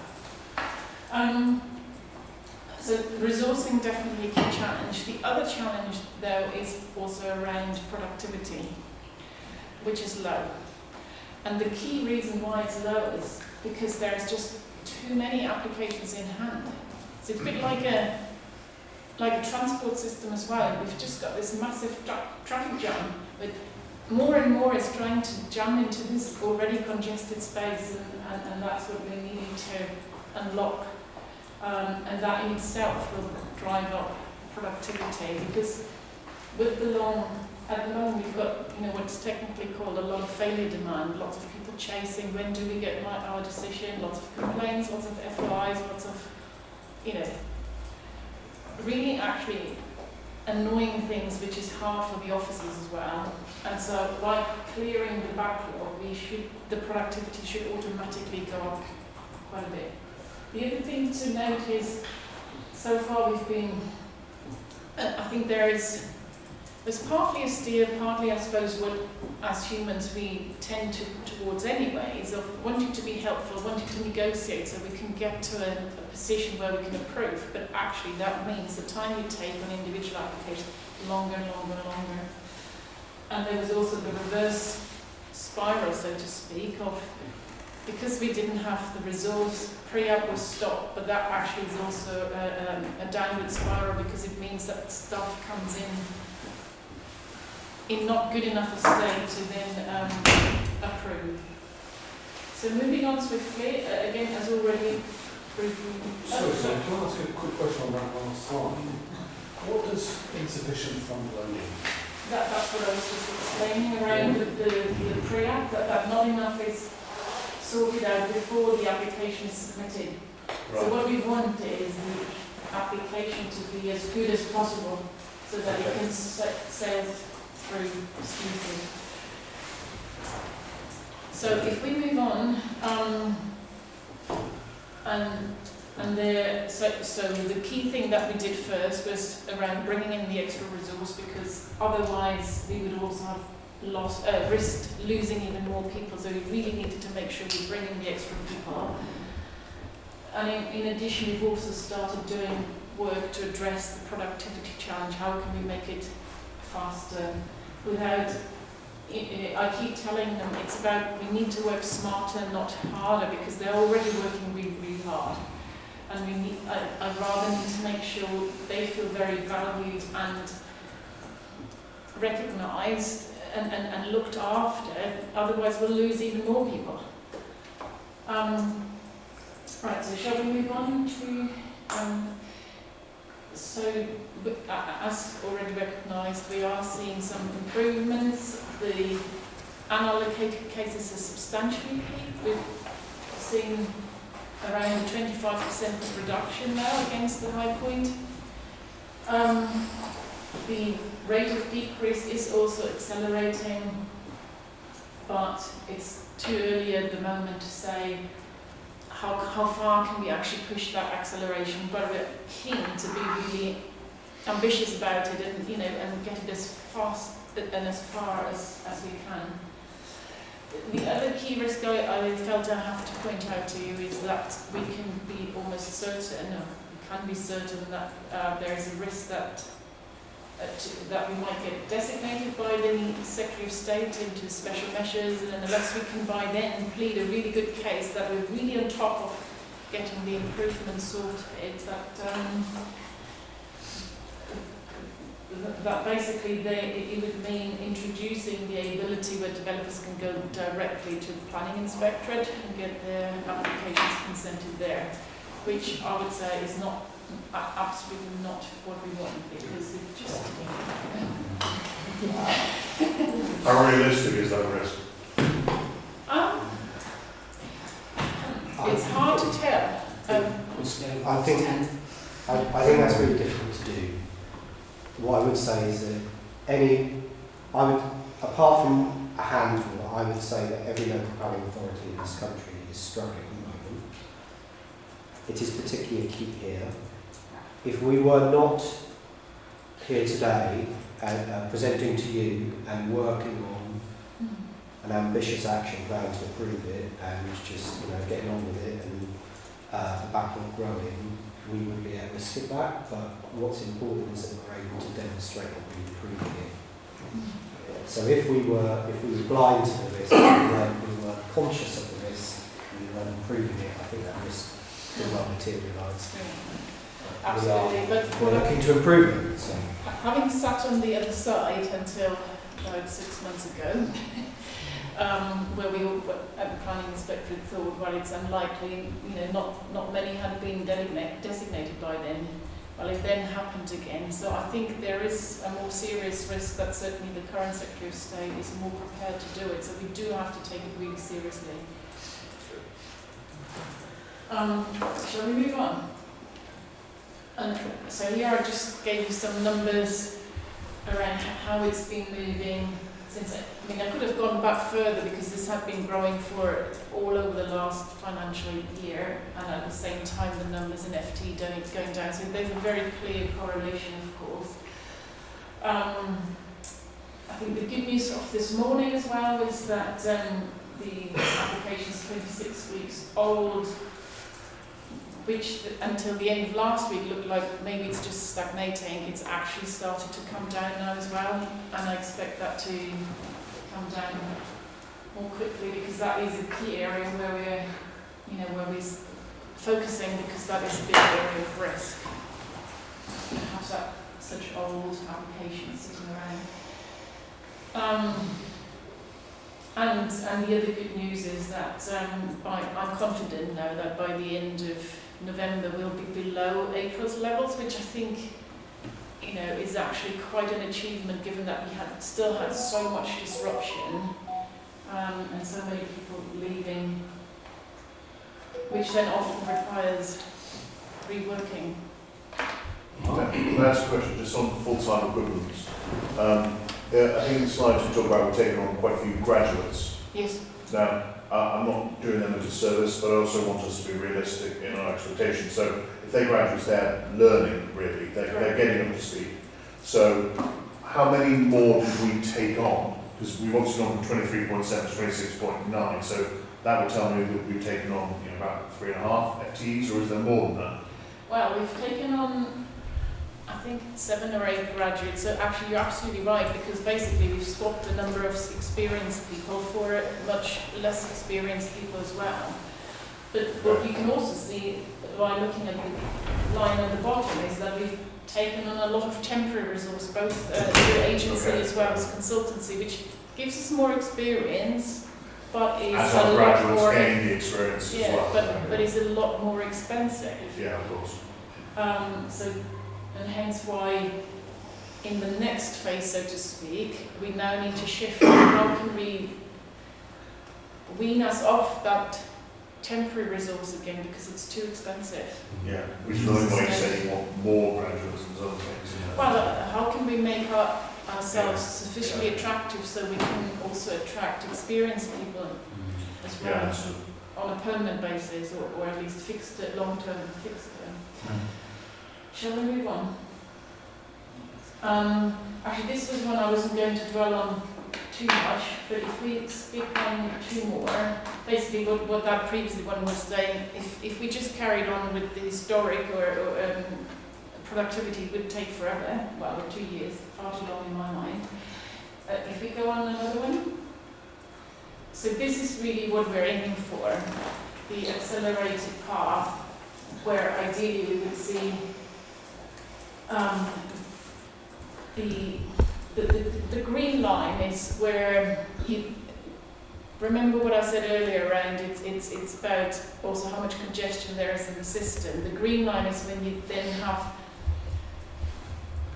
enough, or it's just at that level where those temporary street lights have slowed down because there's too much, so to speak, are no longer coming on. So it's, you know, it's just starting to move again, or it's moving okay, it's not optimum yet. The really optimum where we want to get to is the purple line below the green line on the right hand side.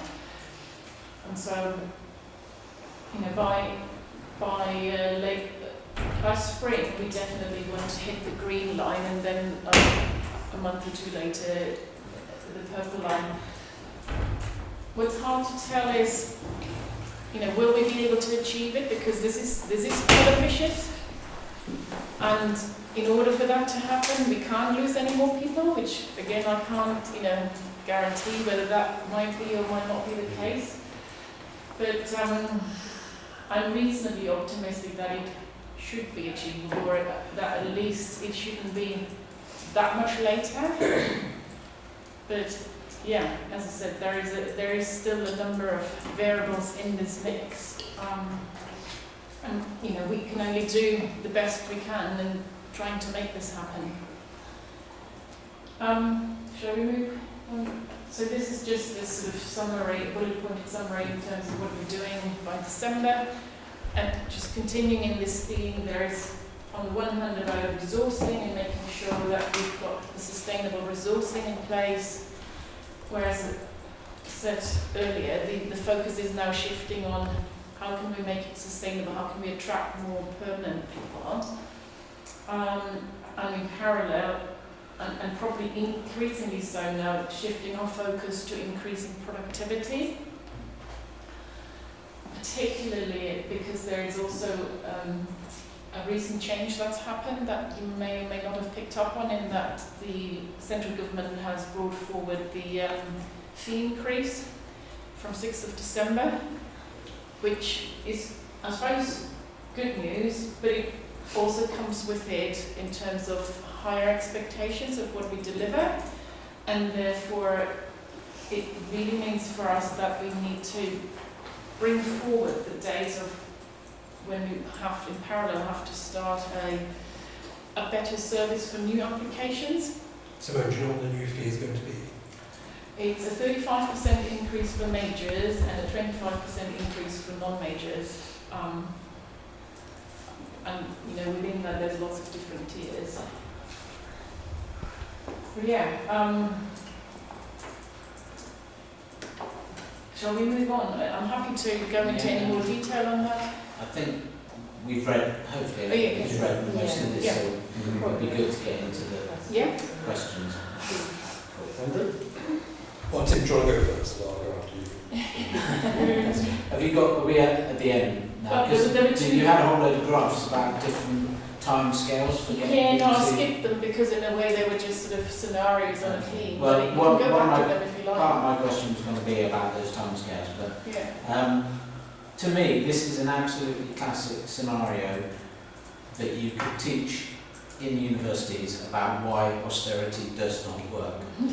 Because we've made cuts to something, we've then lost the capacity to do the work, the people who are left doing the work are overworked, they leave, the experience is gone, bringing new people in takes time up to speed. We start throwing money at it in terms of consultancy to try and get back to where we are. And we're in a couple of mess. We end up spending more money than we would have done in the first place. My questions are two. I noticed on those slides about different timescales, the one that brought us back to where we want to be in, I think it was it June 24? Mm-hmm. Said doubling productivity or increasing capacity.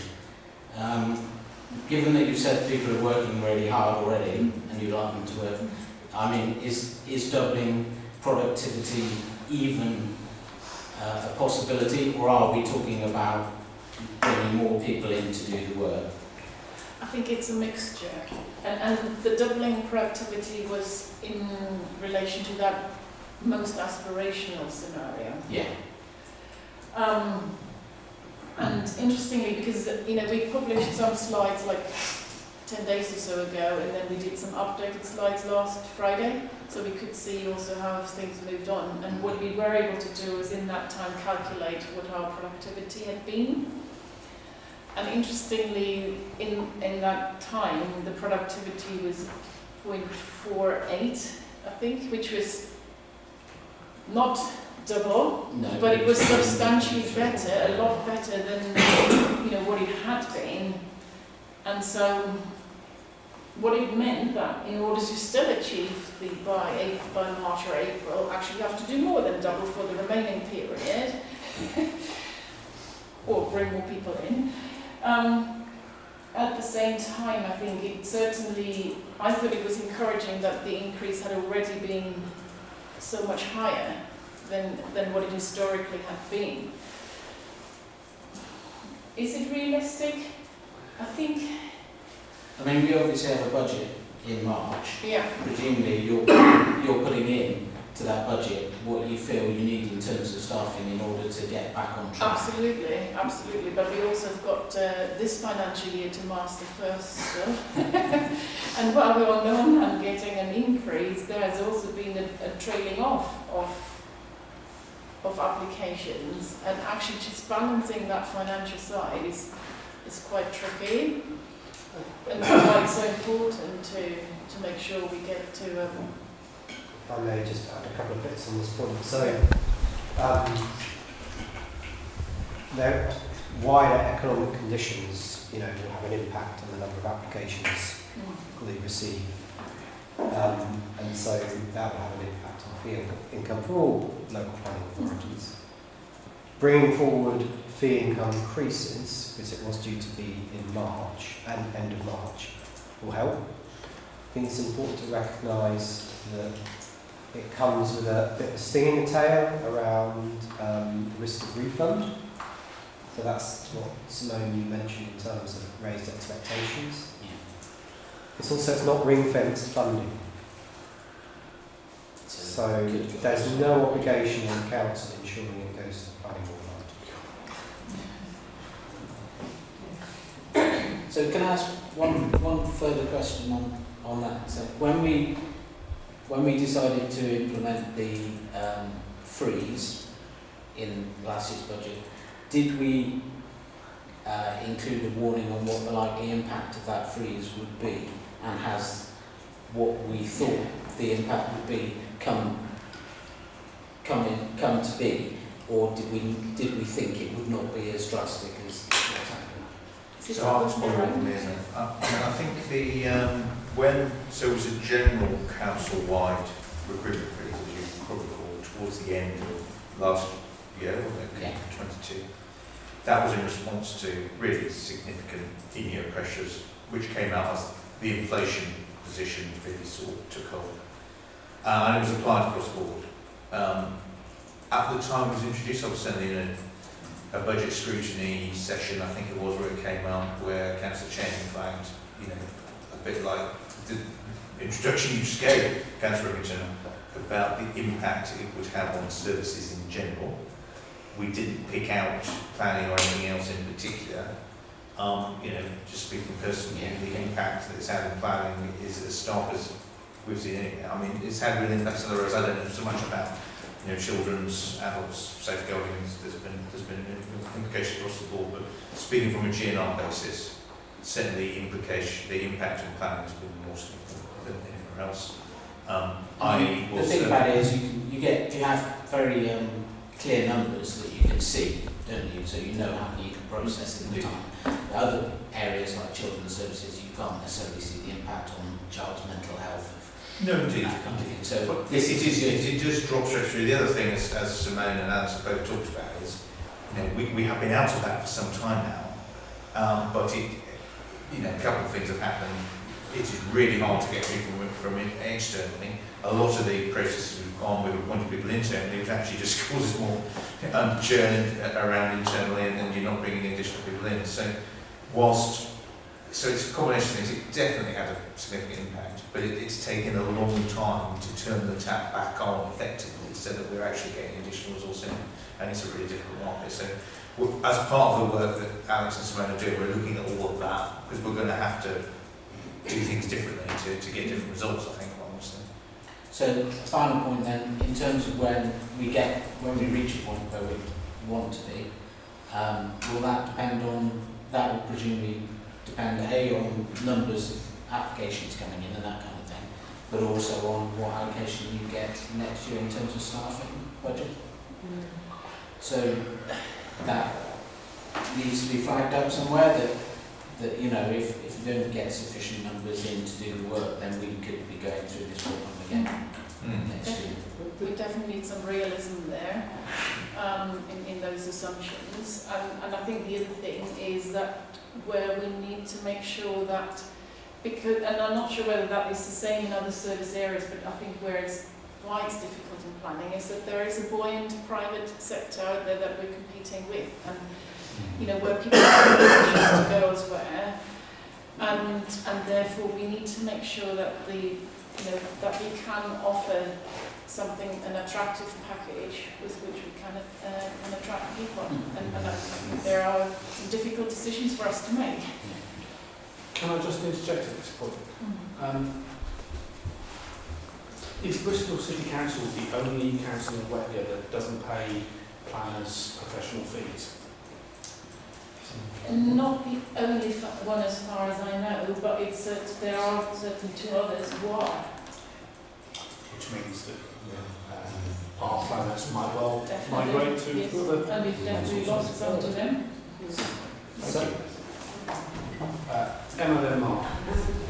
I said earlier about working smarter, not harder. I like that idea. I just wondered, is there any current system now for planning apps that come in that is like a triage system? Yes. Because when you're just with the graduate things, if there's also any way that like ward councillors can help with that, when we get those kind of really easy things like shop signage, but if they're sort of sitting in a pile and holding things up, is a sort of way of training these graduates, sort of putting them on all the easy stuff? Is that happening already? It is happening already, and where we are increasingly looking to actually use the filters that are in our document management or in our application management system to automate more of that as well, that streamlining and pick, being able to group applications that have fewer or no objections so that we can deal with them more quickly. But there is a number of competing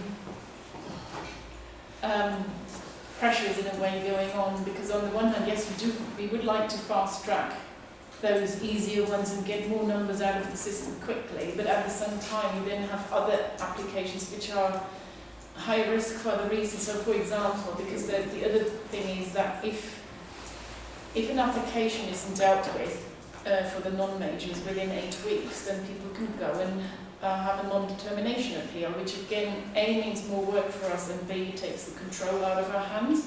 So ideally, we want to avoid that happening, and some cases are at greater risk, and therefore fast-tracking those, although it, in a way, seems the wrong thing to do because we're almost rewarding bad behaviour then. Well, that's was going to go on to my next question, which I'm going to try and put a big one for obvious reasons. But in terms of fast tracking or risk, I feel like there's a bit of a lack of transparency around that at the moment, which is making people lose a bit of trust. And in terms of, fast tracking something because it's really easy and it's going to a graduate, that's one thing. Fast tracking somebody because, they're going to, we might have one where somebody was losing their mortgage thousands a week because they hadn't gone through, is another one. Then there's high profile ones that get fast tracked. I think there needs to be a bit of transparency there, and I just wondered if there's any way of sort of unpicking those metrics to see how that system is working. It is certainly something that we've kind of been mulling over so far quite a lot, because and certainly where particularly where councillors have written to us, or indeed where people have written in directly to us and had really clear reasons why why they should be fast tracked. We try and be we're being accommodating, or if business are writing into us and saying actually their business is being put at risk because of waiting so long. My dilemma is that if we I worry that if we advertise that too much, that it could also get abused, particularly with the large numbers that we've got stuck in the system, where suddenly everybody's having a baby and needs needs an extension bill for that. If I may, I think we definitely need to continually review what messaging we're putting online about. There's a positive message hidden in here about progress, and we need to talk about that, but also being clear about processes of introducing for clearing the backlog, including prioritisation. I think there's something also said which spoke to just a myriad of impacts this has across the board. People losing mortgage applications because they're trying to extend their house, people who are trying to buy land for community-led development and they can't get finance for that because apparently this is quite significant for any authority to get into, and it just shows how important a planning authority is to a council. There's not, it has an impact on capital projects. It is, people extending their lots, they can foster all sorts of things. It's really, really important to protect the integrity of planning service in any council. Can I just put on things like this? It's a very important issue. And obviously we want to try and make the improvements and break out the situation where we have to manage it, because it takes a lot of time and effort to manage the backlog and the issues associated with it. So that's a key focus. One of the accepted and acknowledged mechanisms, techniques is the planning performance agreement. So that's something that is available for major developments for developers to fund, to provide resources themselves, which doesn't guarantee the outcome. It will be done in course policy, but it does provide resources to provide for that. Now that is done a lot. We did a review a little while ago which suggested we don't do it as much as some other places of our scale. So that's something we've actively encouraged Simone and the team to do more of, because it brings in additional resource, which is immensely helpful because of the challenge that we face. So I just wanted to put that on the table. We do that, and we want to do more of that. But as I said, that enables more resource around a timetable for a particular scheme, but it doesn't impact otherwise. But inevitably, there's inherent prioritisation, I guess, within that. But that's just part of that. Otherwise, as far as possible, it is a question of working it through from when you receive the application basis, isn't it? So, of course, when there are particular consequences that apply to us, Simone and the team will look at that. But predominantly, I try to stay out of it and let them manage it in as fair as way as possible. But as I said, the main thing, Councillor, is that we try and continue the progress we've made, so we get out of having to make those difficult decisions and into a more, business as usual process. And we've got a sort of update for the website, that we've almost got ready and are expecting to be publishing in the next sort of 2 to 3 weeks. That should make it a little bit clearer around, how long the wait time still is for people who've I think that would be useful for ward councillors as well, because often people come straight to us and it can be anything from, as you said, a bad situation to I just don't know what I'm doing, in which case, I think that kind of helping us help people more, we can actually sort of help the situation more if we know what those parameters are. So. Can I ask you a quick question about that? No. We've got loads of other people wanting to come in. We've got Mark, Andrew and Jennifer. I'll come back to that. Yeah, it was building on a bit of your point. I understand this has been you're looking to get to steady state, so actually it makes some amount of sense to have consultants on, because once you hit steady state, you can share consultants and keep your core team, so I get that. It's going on the modelling that Tim was touching on about how you increase productivity and all the rest of it. I just want to, at the moment, about a quarter of our staff are graduates who are learning as they go, and they will hit speed at some point. If they've reached the same productivity levels as the remainder of your staff, which model are we looking at on this? Because as you said, your staff are already working incredibly hard. So is it feasible to say they're going to increase their productivity by 2/3? Probably not. But the graduates are probably the ones where the productivity leap will happen as they become more familiar with what they do. If they hit the average productivity level, which of the models are we looking at? I mean, we're not differentiating between the different grades or offices at the moment. The productivity I've shown you there is an average across all of them. And also, this is something that we've only been able to work on relatively recently, so and where we've brought in some specialists to help us with that. So our understanding is growing very quickly in this field. But I think the graduates are probably increasing their productivity quicker, and particularly because they are. I think they'll be a real asset. I'm really delighted with it. It's not just kind of who is working on something; it's also as much what they're working on, and therefore, if you're dealing with more straightforward, non-major cases, you can turn around many more of these quickly, and where we're already seeing that the graduates are turning many more around than the officers who are dealing with the big majors and the super majors. You just can't do as many of them. But, where there's a number of different ways we could go, and that there is just more work that we still need to do around what is the best option for us as a team, particularly in the longer term, to maintain the sustainability and make sure that people feel that they've got equal opportunities in growing in terms of having development opportunities, and so that the job is interesting for them, and so on. It's all around making sure they feel valued and well looked after. No, I agree with that. I'm sceptical that we can raise the productivity of the whole team by 1/3. I completely agree that the graduates here on trains, their productivity will jump. I think that'd be great, but I'm just wondering whether you can raise the whole team by 1/3. In that sense, fortunately, in inverted commas, the backlog, the volume of the backlog is more in that sort of small,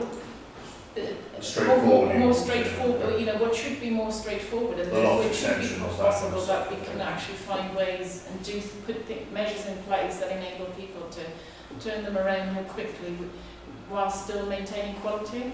Okay. Thank you, Jeff. Thank you. Andrew? Simone, could you tell us a little bit more about the morale in your team at the moment? Because obviously that's really, really important, and they must be feeling the pressure, with the huge backlog of those moving in the right direction. Obviously, people angry, not just people emailing, also councillors as well. I mean, how are they coping with it? Is morale good? And what are you doing to kind of keep it high if possible? I think it's a mixture, probably. Lots of people have just been promoted, which I think they're feeling happy about. But, looking at such a big challenge is quite daunting as well. And so there is, and I think the other thing to point out is, and Alex has touched on this earlier, planning is a lot of the time anyway very controversial, and where you're getting a lot of grief from lots of different corners anyway. On top of that, you've got people sort of constantly writing in, and while they might not mean it to sound that way, I think to officers it often feels like an accusation, like they're not. It's a lot of negativity. A lot of negativity, totally, exactly. And that it's difficult to remain resilient in that space. But I think that's why we are making that very explicit and talking about the need that we need to support each other, so that people feel they can always say if things are getting too much, so that we do support each other and generally welcome ideas of what more we can do in that space. And I think one of the reasons why there is a big unallocated backlog was an explicit decision by my predecessor to protect that the alternative would have been to just allocate everything, and then people would just have these massive caseloads, which are just unsustainable as well. And I think in that sense it's right to be mindful of what is actually manageable. And Can I ask about how the backlog is calculated? So I believe it's between the period between the application coming in and a case officer being assigned. But also there's a period of the case being assigned and then a decision being made. Has that lengthened? Do we have any data on that period? Not really. I don't think that would have lengthened. My understanding is that that there's been the situation in Bristol for a long time, that whether you've been allocated or even once you were allocated, applications could often still take a very long time, which is of course very frustrating, and we need to get away from that. Nationally, there's no dictionary or definition of what a backlog is. It was just here in Bristol, I think that usually was around quoting what was unallocated, but that's why I'm saying the key metric that we need to focus on is about work in hand or work in progress, and that we need to make sure that we get the system cleared of enough cases so that each case that comes in can swim through smoothly. Can I ask one more question, if that's okay? It's about the section on the one improvement chance only approach. Yeah. So I wasn't quite sure about it, but does that mean if an application comes in, it's not quite right, you'll give the applicant an opportunity, but only one opportunity to improve their application before a decision is made? Correct. Obviously that's going to really help with productivity, because it just means that cases are going to go through more quickly. Indeed. So and actually some other councils are being even more drastic, I would say, where they don't, particularly once they've cleared the backlog, and that that's a decision for us to make whether we should move that way as well, is to actually say, well, no, you can't have an extension of time at all. Either you get your application sorted in the time available, or that's it. What we're saying is actually where an application has been stuck in the backlog for so long that it would seem unfair to then be so strict straight away, and we need to tell people beforehand. That's why we're going to this middle ground of you can have one chance to improve. How many chances you give them at the moment? Is it just a constant back and forwards? I think until fairly recently, yes, and particularly on the majors, it was however long it took, almost, and that's what we need. Where for the non-majors, we started to introduce this one chance only approach almost as soon as I started it. But I think we need to extend that further also into the major space. Particularly, if people are happy to go into a PPA with us, then it's a question. But if they haven't entered a PPA, I think at that point we need to start getting a lot stricter about how many times we entertain changes. Thank you very much. Jen? Yeah, my main question is about the budget. So I understand that the hiring freeze was to do with the overall budget, and that was it applied everywhere. But I guess first I'll ask two little questions. How much of our planning, the money that is brought in by planning, is kept in planning, sort of as a percentage? How much is funding, social care instead of staying in your department? So at the moment, the majority of it is planning, or where we are funding like 2 transport officers, but I would say that is also planning because, like Alex mentioned earlier, we rely on our internal consultees also being able to giving us timely responses, and in that sense, arguably, we're probably not we're not contributing enough to some of those other internal consultees. But again, that's quite a lot of difficult work to do to work all that out. I think the starting assumption is that we should wash our face. Yeah. But that then makes it difficult in terms of, if the assumption that you went in with in terms of how much fee income you raise doesn't actually materialise, then you've got a gap to plug. Yeah. Obviously, like if we're running a deficit, then we're in a down spiral. And I think you made it very clear that was happening. And okay. I guess the second part of my question is, I don't think you've had any explicit cuts in a little while. And how secure do the employees feel about their jobs at Bristol? Because I guess anyone could be for it is sort of how it feels sometimes when you're looking at a local authority. Do they actually know that we're not, do we have the confidence that we're building them at the moment? So I certainly reassure them that they're absolutely central to the recovery, and therefore it would be very, very silly to exactly to cut in that place, and that the experience so far would in my mind indicate that it seems very unlikely that we would make cuts in that space. Yeah. I don't think that is really what people worry about. I think is it just more of a generic stressful environment? Yes, I think it's more generic stressful environment, plus to an extent a degree of skepticism of, have we really learned enough to actually, what staff are really keen on is to make sure, I think I've put that in the slides as well, that we do the restructure which looks at also at what should be the right package for people, so that we can retain who we've got and also attract to more experience than just graduates. And I think that is the proof in the pudding for many of them, which it still has to come. And so that's clearly a key action for me to take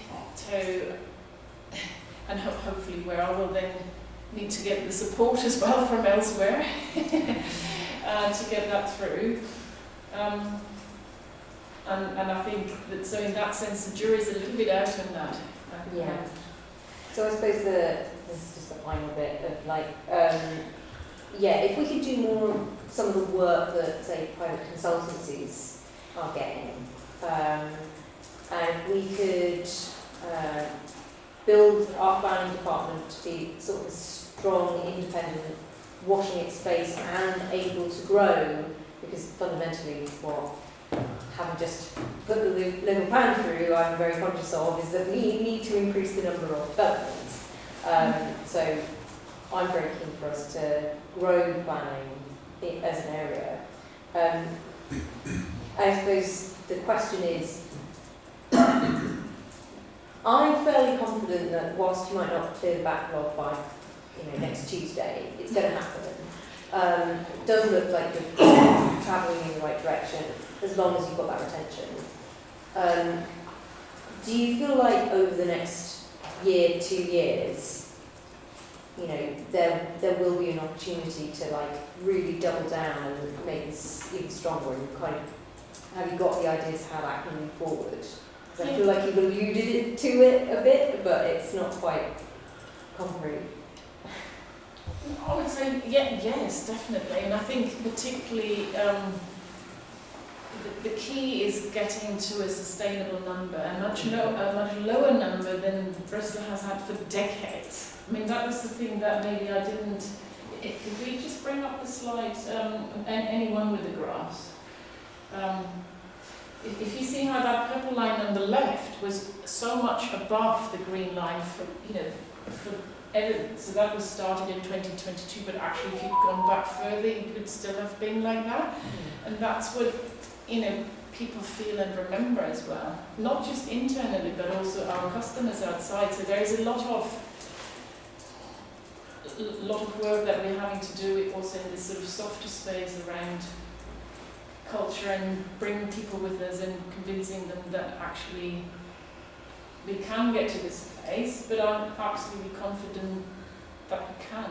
And I think, I can see already people, by having had a number of, where we've been making it a lot more visible, how much more we've decided and sent out rather than has come in. It's been creating this momentum that people are really seeing. Yes, we are starting to clear things, and actually this is possible. Can I just come in and say that? As Alex said, it's a very important service, very important within the council, very important for the city. So that is certainly understood and appreciated. We certainly value them. Hopefully, I think Simone's really excellent at communicating that. So I think that's understood, Councillor, but we are still in a very difficult financial position as a council. So, I would love to be putting even more money into the planning service, but that's really not feasible at the moment. We are going to have to continue to make a case why no further money should be taken from the planning service. That's reality where we are. The three of us will do that. Don't be reassured, but it is a case that will need to be made. Because we're still in a situation of having, you've seen the MTFP, you know the position we're in, we've still got some savings to make, so, any further savings in this area would be counterproductive. I'm really clear on that, but that's the case that between us we'll have to keep making. Yeah, so, I guess I can just look at our budget. I'll see, thank you, sorry. Thank you. And just to say, we're still waiting to hear from DLOC as well on the, where we've made a bid for Planning Skills Development Fund, I think it's called, where that was meant to be announced in October. None of the councils have heard. That's an acknowledgement of the national challenges, and we made our case why we should get some of that, but it'd be nice to get it with it. Absolutely. And we're having the conversations with Helens England about getting some of the super squad funding. Again, we haven't heard any more about that, but we will be pursuing it and trying every possible avenue to get as much capacity funding in as we can. Thank you. Tim, is your question? I would waive my question on the grounds I think we probably need to. Thank you very much. So if there's no more questions, thank you very much, Simone. Thank you. So the next item on the agenda is the Bristol Avon flood strategy. And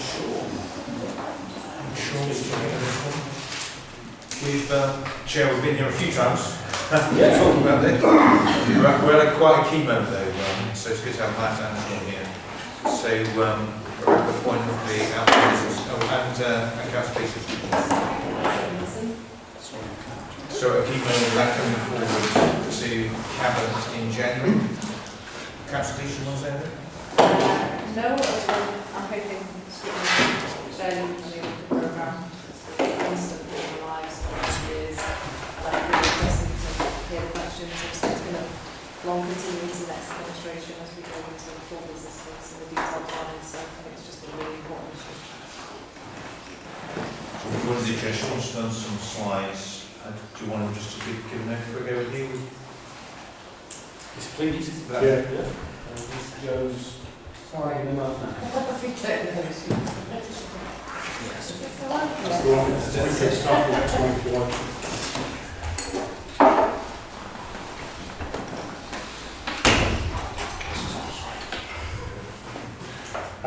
Thank you. Good evening, everyone. Good evening, councillors.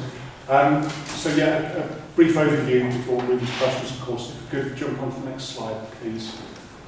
Many of you will have seen some of this content before, but in terms of giving you an update, a quick refresher first. This flood resilience strategy really is vital to the city. We've currently got some 1,300 existing properties at risk of a severe flood. If we do nothing, that becomes 4,500 existing properties by the end of the century. The background image shows, Temple Quarter, key strategic site for the city centre.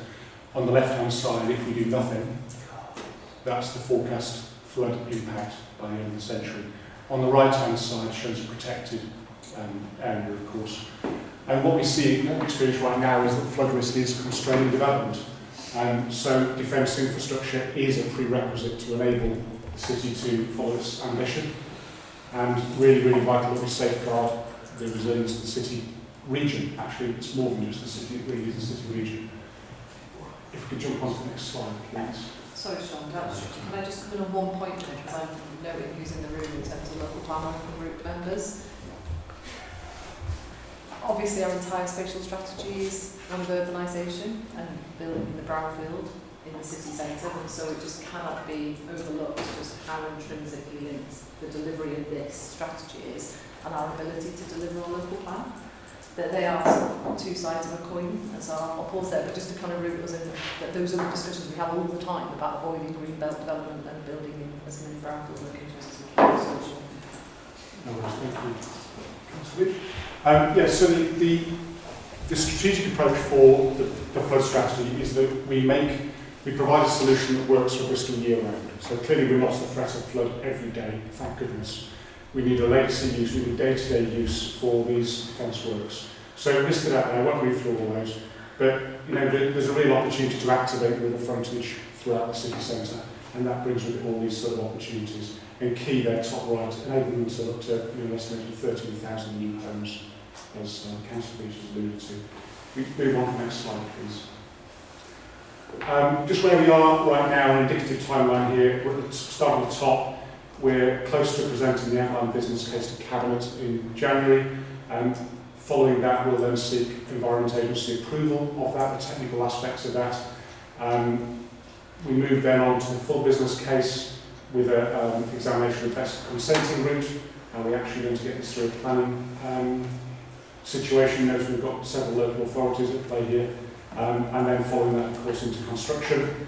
And the bottom diagram there indicates that the full business case is very likely to be split into separate areas that will most likely speak to individual projects and areas of how we redevelop and how we bring forward those defences in a piecemeal but cohesive fashion throughout the city. We'll go on to the next slide, please. So key issues then, starting at the top there, planning. We do see already a risk of piecemeal development eroding the opportunity for this joined up thinking throughout the city. And we are working with the Environment Agency through planning pre-application engagement to try to steer development towards the BAF's aspiration. And the next point there, as Councillor Beach mentioned, there is draft policy in the revised local plan that underpins and really strengthens the case for the flood strategy. In respect to funding, there is still a significant capital funding gap. We do expect upward pressure on costs since 3 years ago. That will be no surprise to anybody. We don't have those updated costs yet. That's still a work in progress, waiting for those to emerge with the outline business case. To help close that gap, we continue to explore the role of DEFRA, dealer, combined authority, along with, of course, the council, to enable significant contributions towards the capital funding gap that we have. And then in terms of the timing, clearly we must align with the emerging master plans. Those are still in their infancy, so it's really important that the flood resilience strategy doesn't tread on the toes of that also important master plan work for those strategic region areas. So we're working hand in hand with those major master plan areas as they mature. I've mentioned earlier, the full business case is likely to be split to address that phasing need, because clearly we're at different levels of maturity with those projects. The next consultation, sorry, we'll leave the last one. Then just going to say the consultation, the last point there, we're not due a public consultation until we get into full business case, which brings forward a much greater level of detail on what the defences will actually look like. And then the next slide, thank you. That's just a summary of what we're doing with the ABC work. Mindful of time, I won't read through all of that. But in essence, the outline business case really is that middle point there, increasing confidence in that technical solution. We've had survey work done, we've updated flood models, we've got constructability advice to inform that costing that's being updated, and it's providing a reference case for costing purposes. This is not final design at this stage, and that's one reason why we're not consulting on it, because nothing has changed in the last consultation and strategic outline phase. Importantly, what it does not do, as I've just said, really is define that final solution or predetermine master planning work through those regional sites. And then the final slide, I think, please. So the funding position, yeah, so that emerging ABC work, we will see upward pressure on the costs. We're also identifying an opportunity for enhancement of the grant from the Environment Agency, which is very positive news. And we're around about halfway mark in terms of identifying capital funds for build out into the future. You know, we've got to prove we can close this funding gap in order to have confidence in delivering this scheme, and with that enable the regeneration and engage proactively with the sites that are coming forward. And then the final point there, yes, this will be an expensive major infrastructure for the city in respect of the cost to benefit. We're looking at nearly 8 billion of GBA to the local economy. This is a very significant opportunity for the city of the economies. Thank you. Thank you. I think Mark would like to open the question, so Andrew will follow. Looking to what Councillor Leach was saying, and looking at the capital cost, and obviously it's linked to our strategic goals for planning in the city. When we talk about half the capital cost has been identified, is that what we think we will get from SIL from these major developments like Western Harbour? So actually, we've got, so you're shaking your head, so I'm asking you, I'm getting answered. Yes, thank you for your question. So half the capital cost already is identified from granting aid, administered by the Environment Agency on behalf of DEFRA. That's the number that I alluded to might be increasing as we're seeing the work identify more benefits. There is the council last October committed just over 20 million of future SIL towards the capital cost. We've also identified 10 million in reserves and 10 million in economic development fund, which is administered by. And would we hope to get some additional from the developments that are on that to try and plug that gap? So strategic, not SIL, probably strategic 106. Want him to answer. I'm going to look at you. He's So Tim, do you think it'll be Section 106 or SIL that's tied to this?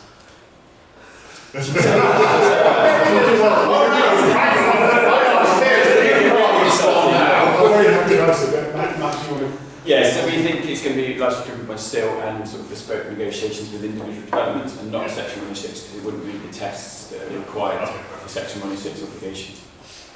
Can I just now this is going to be absurd. Okay. I'm over here. This is defence across a large piece of the city, and as Sean has said, it can be delivered in a compartmentalised way. We still need to have some certainty of funding. SIL is tied to development. That means it's lumpy. Yeah. Okay. So we could get tranches. We could have years of paucity. Actually, what we're going to need is something that gives us stability. It's also worth mentioning that SIL is supposed to fund an awful lot of stuff in the city, and there are investment requirements for other bits of infrastructure. We could put all of our SIL into this and not have anything left. So it's going to take a cocktail, and we also want an awful lot else out of development as well. We want affordable housing, we want affordable workspace. So I think we would look to the development industry to make a contribution. It's going to need a cocktail, I think, as well. Thank you, Tim. And then Tim. Thank you very much. Sean, thank you for the presentation. Can I ask about absolute numbers? So you mentioned that you've got sort of pretty much half the funding identified, but in terms of a number, like a piece of money, how much is that? I know, obviously, notwithstanding inflation or the rest of it. Sure. So at the moment, we're waiting for the outline business case to conclude its work, and that will provide us with an update on the estimated capital cost, present values don't. The number we have at the moment is 216 million. Again, this is present value. That number, we haven't got a formalised update to that yet, because that work is still ongoing, and I wouldn't wish to say a number now without seeing the report and that sort of validated yet. I think that's probably a reasonable position. So with the 216 number, we'd identified through the items that I mentioned earlier, grant and aid, reserves, SIL, EDF, we've identified just over 50% of that number. It leaves a gap of 108 million. We're not expecting the 216 to go down. I think we can reveal that. No, exactly. As I said, no surprise to anyone that there's upward pressure on that. Can I also ask about slide where you've got the map of the River Avon, and then it talks about key opportunity areas. Can you talk a little bit more about those key opportunity areas? That's the one, yeah. Yeah, so they're really more about sort of placemaking opportunity areas, new links, new active travel routes, perhaps places to dwell, places to be. So as part of the SOC work, we produced this work called the Placemaking Opportunities Report, where that figure comes from. It is available to view online. So that gives you a little bit more flavour of what those opportunities may be. Thank you. Tim? Yeah, thanks. We talk about piecemeal development leading to missed opportunities at the city level. That's obviously things that are happening now. That's in terms of the way this is going to be done, but clearly we can't allow development to prevent us from protecting those areas of the city, presumably. So then I presume that we will still be able to do something, even if people have already developed that area, we will still have to protect it. We can't allow them to spoil the opportunity to protect the whole area because they built something there. No, quite. And you know, the point behind the draft local plan revision is to steer future development, co-development, things that's already in the process, towards recognising the needs of the flood strategy holistically. So it isn't, you know, it isn't about stopping development at all. It's about steering it towards working with us, coming along, pre-app conversations. We've got the EA in the room as well, saying, look, this is the ambition. We can't give detail of what we want that construction to look like yet, but if those developers work with us, they can provide setbacks, raised areas, walls as appropriate, bunds, whatever that solution might be in that part of the city. That's the message we're putting out to the development community. Chair, can I just note on that, because it might help if you want to look at what good doesn't look like.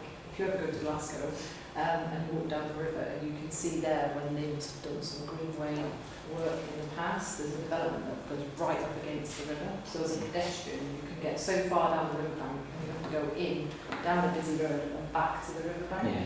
So that is exactly what Sean was alluding to there, is making sure that, because the schemes will be built out for years and years, obviously, so we consented it to be 5 years before they're actually operational as new buildings. So that safeguarded strip and kind of, it's a major sell for development to have that greenway. You know, you've got to, every day of the year, you have a green strip adjacent to a development where you can get the flattest surface in the whole city. You know, you can travel anywhere on a bike at that point, and it's so as a kind of active travel route, it's a huge win. But we need to make sure that developments keep pace with our ambition, if that makes sense, and we don't make any regretful decisions in the planning space. Yeah, so I suppose that was my question, is there any risk that they just wouldn't listen to what we tell them and build something that completely ruins our plan? I can give you a political answer and you might get an officer answer. I think the risk of that is actually quite low in practice. Obviously there's always a risk because it's in the private-public partnership on those individual schemes. But I think that people who have options on land in St Phillips, as a good example, you know, there's a lot of weight on the master plan. There's a, you know, it's a complex set of schemes. They're long-term developments. They're not short-term wins. And you may remember something like that in 2020 or something at the time when the land in St Phillips was moving around a lot. Let's say there was lots of trading of individual plots at that time. That has calmed down a bit as the joint delivery team has kicked in and the master plan is being worked on. And so I'm quite confident that that is not going to be a risk that we realise, but you never say never. And so that working with the private sector and the developers is really, really important, and keeping everyone in the room at kind of strategic and working level. And that's essentially what Sean and the team do with emphasis to try and make sure that it's really clear what the expectations. What about the new school and that area? That comes within the same, because that's sort on the canal. side, Yeah. Floating on the road. But is that still, is it intended to have, you know, the same sort of structural developments there? Sure, for that. Used for 90% of the time, isn't Yeah, it? so you know where that is on their map, don't you? Yeah, North yeah, of the yeah. canal. Yes, so that's actually remote from physical footprint and fences. So the new school and everything that went associated with that is actually been designed to be safe on its own merit. Right. Because it came forward at such a time where we didn't have sufficient confidence to be able to rely on the delivery of flood defences to make that site safe. So, it's kind of done it itself. Okay. So it's zone like flood bastion, as it were. Yeah, sorry. Yeah, in essence, yes, because the requirement otherwise is for every site to protect itself, and that means elevated evacuation routes and the like. Emma, you have a question?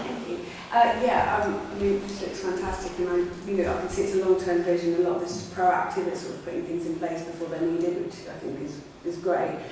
However, I just wonder, in terms of reactive and flexibility, because the climate doesn't always follow schedules, and in terms of, I know you said sometimes it could be a bit piecemeal.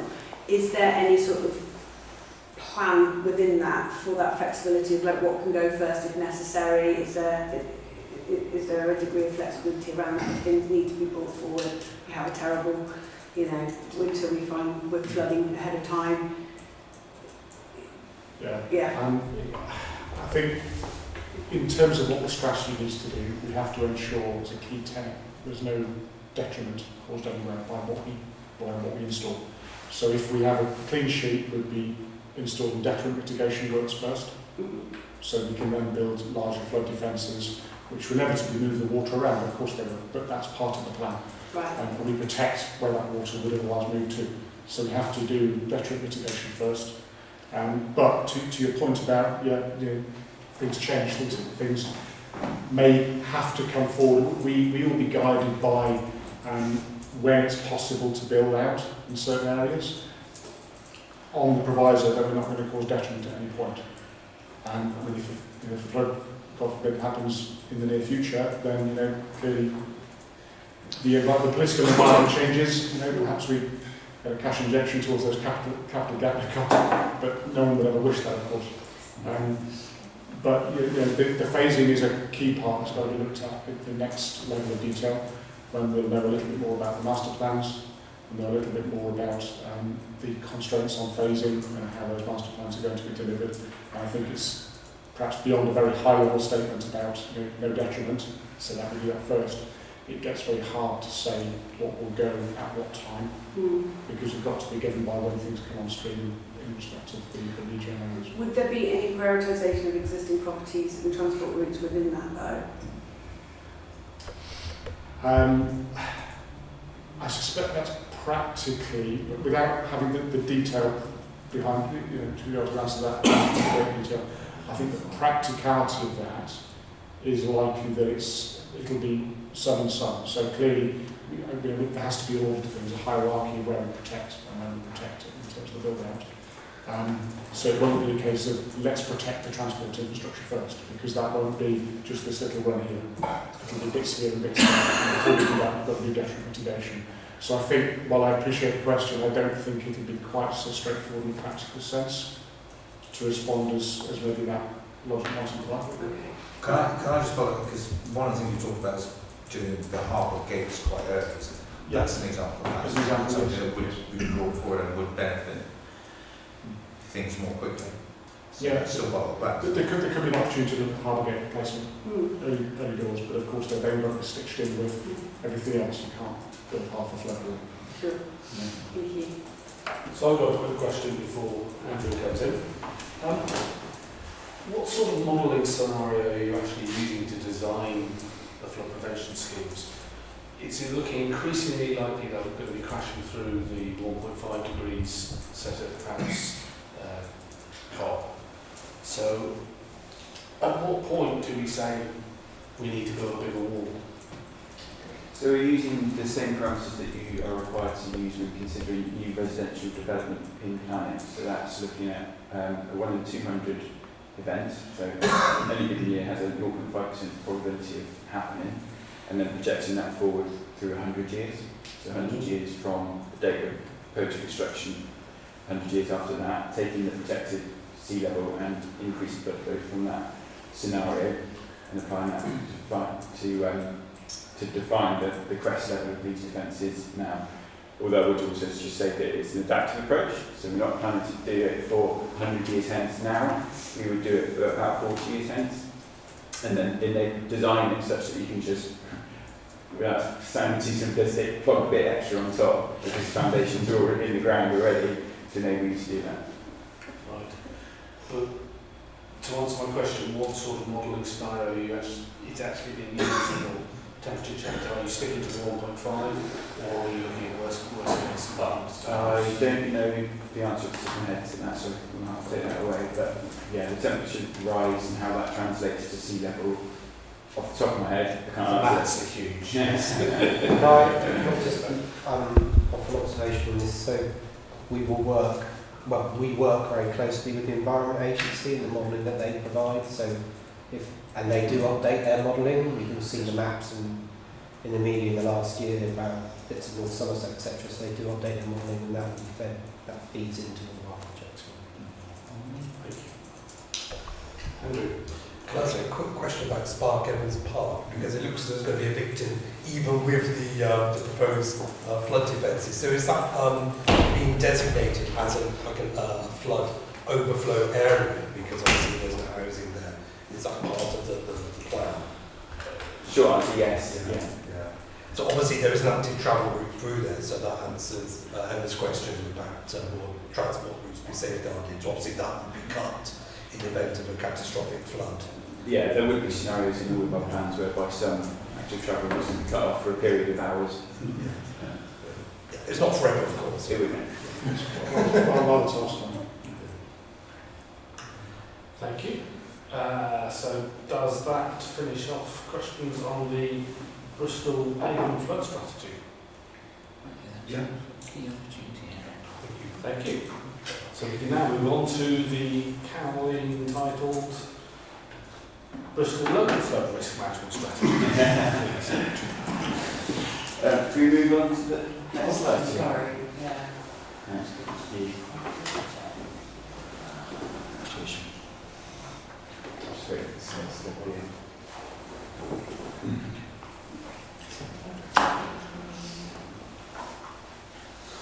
So, we heard about flooding from the River Avon. There's obviously all sorts of other forms of flooding that could affect the city. So, quite confusingly, the local flood risk management strategy actually covers the entirety of the city, whereas the Avon flood strategy is focused on the city centre.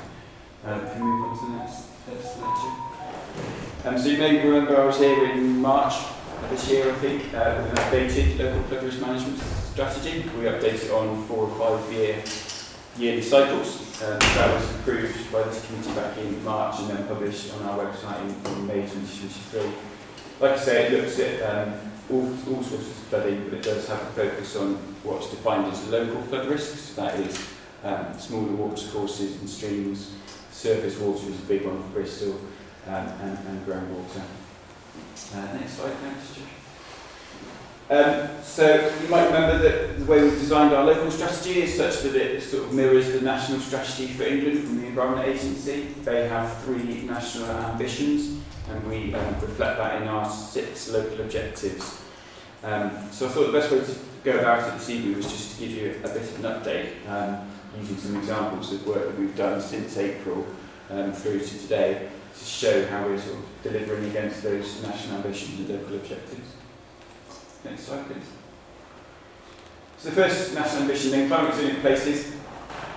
The local objective that this is translated into is promoting sustainable development that seeks to reduce flood risk. So a bit of a flavour of our role as a statutory consultee to the planning authority.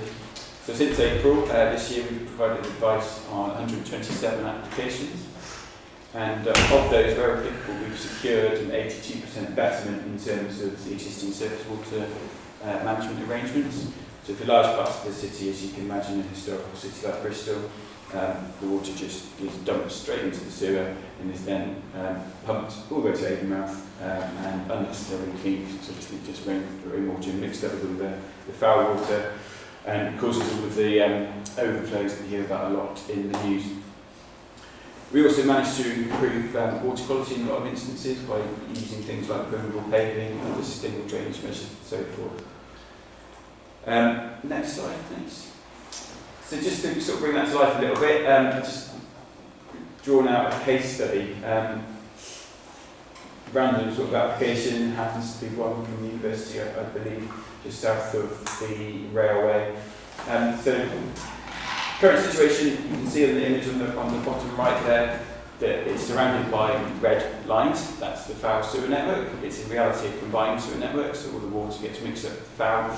And like I say, that causes the sewer overflows into our rivers and the harbour, in fact, during periods of heavy rainfall. So we try and do our best to reduce the amount of rainfall going into those sewers.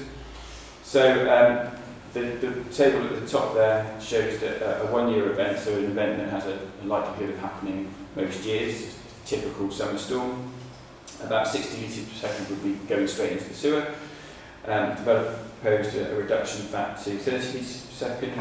Following our objection and work with Wessex Water, we managed to secure a reduction all the way down to 6 litres per second. So if you can picture what a pint of liquid looks like, that equates to about 97 pints of water every second now not going into that sewer system. And that means that we've got about 50,000 litres of water stored and not going into that sewer, or I should say going into that sewer at a controlled rate, so that the rainstorms are not to pass during a typical summer storm. On that particular one, that was achieved through a combination of blue-green roofs and permeable paving to complement the underground storage. Next slide. So the next national ambition then, today's growth and infrastructure resilient in tomorrow's climate. Taking a few of the more sort of higher profile bits of work that we're doing at the moment. So the local plan is out for representations now and will be approved by full council in October. We've just heard Bristol flood strategy outline business case is nearing completion now, hoping to take that to cabinet in January. The local plan includes a new policy specifically in relation to the Bristol flood strategy to make sure that it ties in. It goes to the point Councillor Regeneration was making about how new development needs to complement and help to deliver the flood strategy and not fetter it. And then one that we probably don't talk about much enough perhaps is the Avon Seven-Side Enterprise Area scheme. You know, that's a huge £90 million flood scheme. It's nearing completion. It's a project that has gone very smoothly, actually, surprisingly smoothly, I think it's fair to say. And you can see a few images there on the top right of the defences going in the ground as we speak. Next slide. Finally then, the last ambition of the national strategy is a nation ready to respond and adapt to flooding and coastal change. So we have our flood plan, one of many emergency plans that our emergency preparedness team prepare with input from consultees like yourselves, obviously. That sets out our response, what we would do if a big flood like the one that Sean was talking about earlier did actually happen today. Then we've got advice from the Met Office and environment agencies. That flood risk matrix you can see in the middle of the screen there. That's taken from a product that the Met Office produced for risk management authorities like ourselves, called the Flood Guidance Statement, and that helps us to kind of plan and think about what preemptive actions we might take when we've got a rainfall warning in force. Slightly more kind of exciting one, I suppose, from my perspective at least, project called Free. The images on the right there of the, what we call it, a leaky dam, which kind of does what it says in the tin. It's a dam made of natural materials that is designed purposely to be leaky, so that the water can just flow through it in a normal scenario. But then, image on the bottom right, you can see when you do have a big rainfall event, that dam actually reconnects the stream to its floodplain. So this example is taken from a brook called the Stake Brook, tributary of the River Prune. So that's up in South Gloucestershire, implemented in March 2023. So all that water that was coming down into Bristol is now stored up in a nature reserve in South Gloucestershire. And then part of the same project, but a completely different bit of image in the bottom left is Netham Lock, I'm sure a lot of you recognise, where we're installing some new telemetry. That's happening pretty soon, 18th of December I think we're getting on site there. And that's going to give us real-time flow and level information to help our harbour colleagues with understanding, with a lot more science I suppose than we do at the moment, about how much water is actually coming into the feeder canal and subsequently the floating harbour when we've got high flows in the River Avon. And that will help them to plan, respond and react and dump water effectively before we get those high flows coming down, coinciding with the high tide when they're kind of stuck and then able to discharge water. So it's a kind of more scientific, innovative way to manage the harbour that we're doing as part of that project. That's everything I've got, so take any questions. Well, you sort of answered almost in your last paragraph, but I want to check on this. A couple of weeks ago, South Gloss Council contacted me and they said, oh, by the way, just so you know, we're closing a road out of your area. I thought, oh, okay, a bit annoying. And then Bristol Council told me, oh, by the way, we're also closing a different bit of your road. And it turned out that neither council had told the other one the road was going to be closed, and what they were both doing was impacting each other. How closely do we actually work with South Gloss and other councils around us for this? And that's particularly concerns me because they're building 10,000 houses on my border. So I'd like to think that we were feeding into where that water is going to flow, and you were chatting to them quite regularly. We certainly do chat to South Gloucester very regularly, yeah. Water does come from South Gloucester into Bristol. Oh, I'm well aware. Do we send some back, Matt? We do so, don't we? In fact, we don't need a leaky dam, just build a big dam. We build a big dam, they can pay for it, that's how this works, right? But then sort of, They can pay for it. it's kind of more of a network management question, I think. We do have network management colleagues, obviously, in the Transport Service that manage the road network, which we need to coordinate with neighbouring authorities. I'm not sure I can really answer the question. No, it's on our flooding. So when we're talking about when we want to hold water back, and you used a couple of examples there. So when we've got a lot of large developments, at the moment we've got the CPNN in my place, Whitchurch Village and all the rest of it. Okay. Are we feeding into that to make sure they're building on their bit? They're holding that water back as part of that. Yes, because they need to go, your problem. Yeah, and actually I was up there just last week and there's some huge storage areas up there because back in 2014 we had some flooding up in Braintree, as you know. I can't remember the name of the road now, but it turned out to be a culvert going underneath the railway that was blocked with football.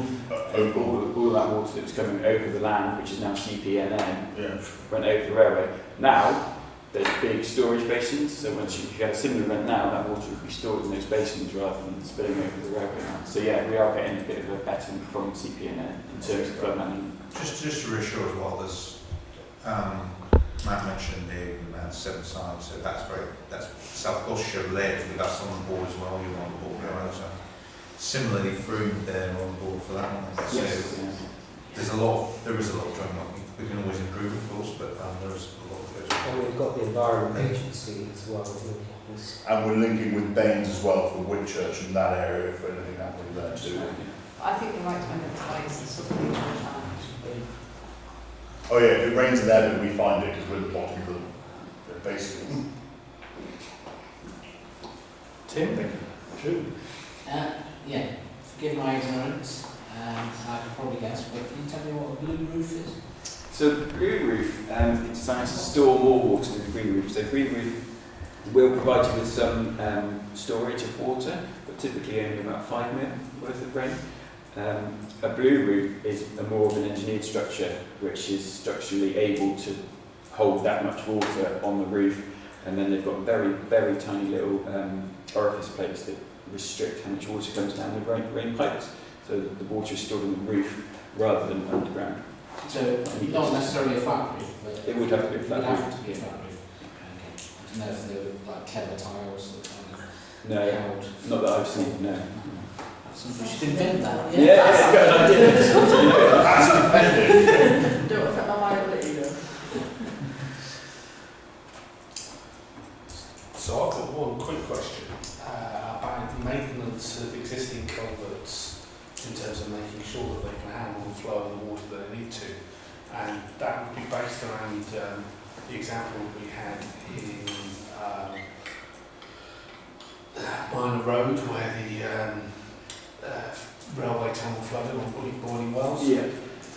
And we had Bristol City Council, we had Network Rail and Wessex Water all saying, oh, it might not be our problem, we need to sort it out. But it actually turned out to be Wessex Water's culvert was blocked with years of rubbish. So what maintenance is actually done to actually check that these culverts are going to be useful in terms of flood prevention? So you should be surveying culverts on a 6-year cycle.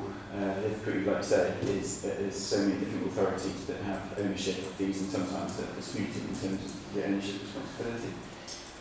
So I'm fairly confident saying that we do survey our culverts on a 6-year cycle.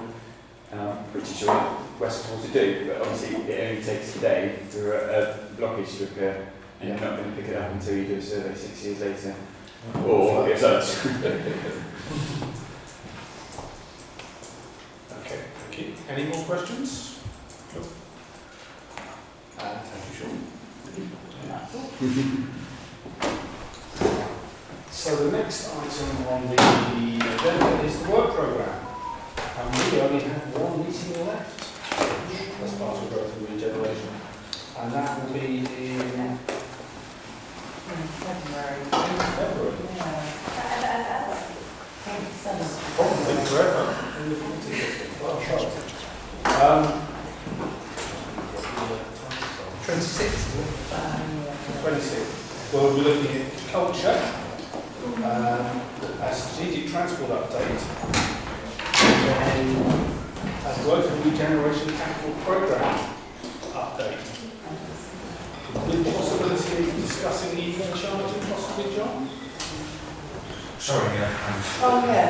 We're talking about the next meeting. And whether we actually talk about EV charging. We talk about possibly a briefing instead.